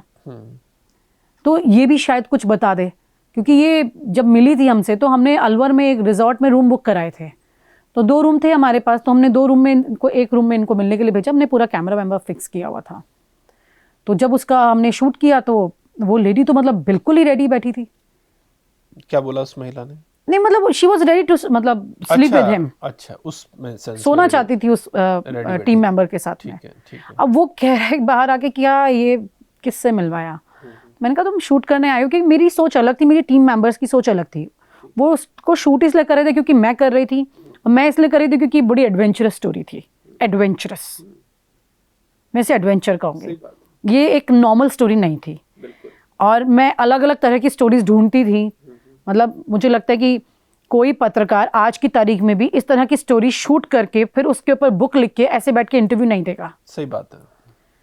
आपको मतलब अपने आप को क्लियर करना होगा। वो सोचेगा कि मैं इसके बारे में क्यों बात करूं। मेरे पास और 66 स्टिंग ऑपरेशन है जिसकी मैं चर्चा कर सकती थी, बट इस पर ही मैंने बुक क्यों लिखी। एक तो डेफिनेटली मैं इस पर अपनी बाईलाइन ऑन करना चाहती थी। जब ऑन एयर गई थी तो मेरी बाईलाइन नहीं थी। दूसरी बात, वो क्योंकि मैं चैनल छोड़ चुकी थी और उन्होंने बाईलाइन कैरी नहीं की थी। दूसरी बात, ये इतना शॉकिंग फैक्ट था, जितना शॉक 20 साल पहले मुझे लगा था। जब भी मैं स्टोरी के बारे में सोचती हूँ मुझे शॉक ही लगता है कि ऐसा हो सकता है। अभी भी शॉक्ड हूँ कि ऐसा हो सकता है क्या। तो इसलिए मुझे लगा कि इस पर किताब लिखनी चाहिए। आप इसमें पढ़ेंगे तो इसमें हर कपल की डीप कॉन्वर्सेशन है। हर कपल जो सवाल आप पूछ रहे हैं वो सारे किताब में लिखे हुए हैं कि कोई क्यों क्या बात कर रहा था। कैसे रोहतक वाली महिला, जैसे अलवर वाली ने इस टीम मेंबर का जीना हराम किया उस वक्त, ऐसे ही रोहतक वाली महिला वहां चली गई थी, बाथरूम के बाहर खड़ी हो गई थी। मेरे टीम मेंबर वॉशरूम गया तो बेचारा। अच्छा, मतलब इतना मुश्किल हो गया था कंट्रोल करना। मतलब उनको लग रहा है कि क्योंकि वो जो ये औरतें थी इनसे तो छोटी उम्र के लड़के थे वो। तो आप समझ लीजिए कि उनकी क्या सोच रही होगी। हमारी सोच क्या होती थी, हम जर्नलिस्ट थे, हमारी सोच बहुत क्लियर थी कि ये क्या सोच रहे हैं ये जानना है हमें, पर हमें एक्शन पे नहीं जाना था ना। हमें तो उनकी सोच को पढ़ना था, उनकी वजह जाननी थी, उनसे बात करनी थी। अब वो बात करने की जगह इतनी उत्सुक थी, वो महिला 60 के करीब जा रही थी वो, और ये जो व्यक्ति जो टीम मेंबर थे ये 20s में थे। अब आप बताएं। तो ये एक फ्रस्ट्रेशन का इनका लेवल कहें या इनकी चाहत का लेवल कहें, मैं कोई शब्द नहीं देना चाहती इस बात को ना। जो लोग ये करना चाहते हैं या इसे सही समझते हैं, मैं फिर वही है कि मैंने अपनी किताब में काफ़ी जजमेंटल होकर लिखा है, लेकिन मैं नहीं जज करूंगी। वो उनकी सोच है, क्योंकि अब लोग की सोच इस पर बदल गई है। मैं भी हैरान हूँ। अब लोग वाइफ स्वैपिंग करने में गुरेज नहीं कर रहे, बढ़ रहे हैं उसमें, और मैं इसे बढ़ाने में कोई योगदान नहीं देना चाहती। मैं अभी भी शॉक्ड ही हूँ। मतलब ये उसी तरह की बात हो गई कि हजारों लोग चोरी कर रहे हैं, तो उसका मतलब थोड़ा कि चोरी नॉर्मलाइज हो गया। अब आप भी जज कर रहे हैं। हाँ, उस सेंस में अगर मैं कहूँ, बात ये है कि कोई भी चीज, जैसे कोई अपराधी है किसी का कत्ल कर देता है पैसे लूटने के लिए, वो आपको मुझे अपराध लग रहा है, लेकिन अगर आप उससे पूछें तो उसके पास 10 तर्क हैं उस बात को ठीक साबित अपराध है ना, ठीक साबित करने की, है ना। वहां उसका कत्ल कर रहा है। तो फिर बात ये है ना कि जीवन में, जैसे मुझे याद आता है कि प्रेमचंद की एक बड़ी खूबसूरत बात है, मुझे लगता है जब भी मैं जिंदगी में कुछ मॉरल सवालों को लेकर विचलित होता हूँ तो लाइन काम करती है। तो उन्होंने कहा कि जो मन होता है ना आदमी का, ये एक आज़ाद परिंदे की तरह होता है, इसे कर्तव्य की डोरी से बांधना ही पड़ता है, वरना इसकी चंचलता आपको पता नहीं कहाँ कहाँ लिए फिरती है। बिल्कुल तो ये सच। जीवन का अंतिम सच है कि तो इंसान प्रेमचंद की जी को हजार, तो तब मालूम भी नहीं था कि वाइफ स्वैपिंग में हाँ, लोग जाएंगे और उस पर कितनी सटीक लाइन ये बनेगी। तो उन्होंने हजारों बातों पर कहा कि हमारी हजारों फैसिनेशन है, जो हम हजार चीजें करना चाहते हैं, लेकिन कहीं ना कहीं मन को कर्तव्य की डोरी से, इस सेंस में कर्तव्य की डोरी शादी की वो कमिटमेंट है, उसको आपको खूंटे से बांधना ही पड़ता है। और जैसे आपने कहा कि कुछ चीज़ों की प्यास ऐसी होती है, उसमें ऐसा नहीं है कि पानी तो अगर प्यास लगी, एक गिलास पानी पिया तो प्यास शांत होगी। ये ऐसी प्यास है कि आपने एक गिलास पानी पिया तो आपको 10 गिलास की प्यास और लग गई। बिल्कुल सच बात है। तो ये एक चीज जो है, ये थोड़ी सी दुविधा जरूर पैदा करती है। विनीता, आखिर में बड़ी खूबसूरत चर्चा रही, और इससे पहले कि मैं आखिरी सवाल पूछूं, मैं पहले आपको बधाई देना चाहूंगा। सच में आपने बड़ा डेयरिंग काम किया, और डेयरिंग आपसे बात करके इसलिए भी मुझे लगता है, और आपका काम ज्यादा अप्रिशिएट करने लायक इसलिए भी है कि आदमी जिस चीज से डिसएग्री कर रहा है, जिसे ठीक नहीं मान रहा, फिर भी उसे खराब मान के नजरअंदाज नहीं कर रहा, उसे समझने की कोशिश कर रहा है कि जो हो रहा है क्यों हो रहा है। और मुझे लग रहा है उस सेंस में सोसाइटी की सेवा है कि आप बता रहे हैं कि सर्टेन लोग हैं, वो कुछ चीजें कर रहे हैं, हम उन्हें जज नहीं कर रहे हैं, लेकिन वो कर रहे हैं, ये हो रहा है, ये आपको पता होना जरूरी है। मैंने ये सोच के ही किताब लिखी, हाँ, और स्टोरी को कंटिन्यू किया था। बिल्कुल बिल्कुल। तो आखिर में विनीता बताइए, इतनी जो आपने चीजें की, जैसे मैंने कहा कि कुछ लोगों को मॉरली डिस्टर्ब करने वाली भी हैं, कुछ लोगों को लगेगा इसमें डिस्टर्ब होने की क्या बात है, लेकिन आपने इस सब को जो स्टोरीज की, तो आपने ह्यूमन बिहेवियर के बारे में कौन सा ऐसा तथ्य जाना कि इंसान जो है वो क्या है? इंसान मुझे इसमें बड़ा स्वार्थी लगा, इस किताब की अगर बात करें, क्योंकि इस किताब में जितने भी कैरेक्टर हैं, ज़्यादातर वो सिर्फ अपना स्वार्थ देख रहे हैं। वो देख रहे हैं कि मेरी चाहत पूरी हो जाए।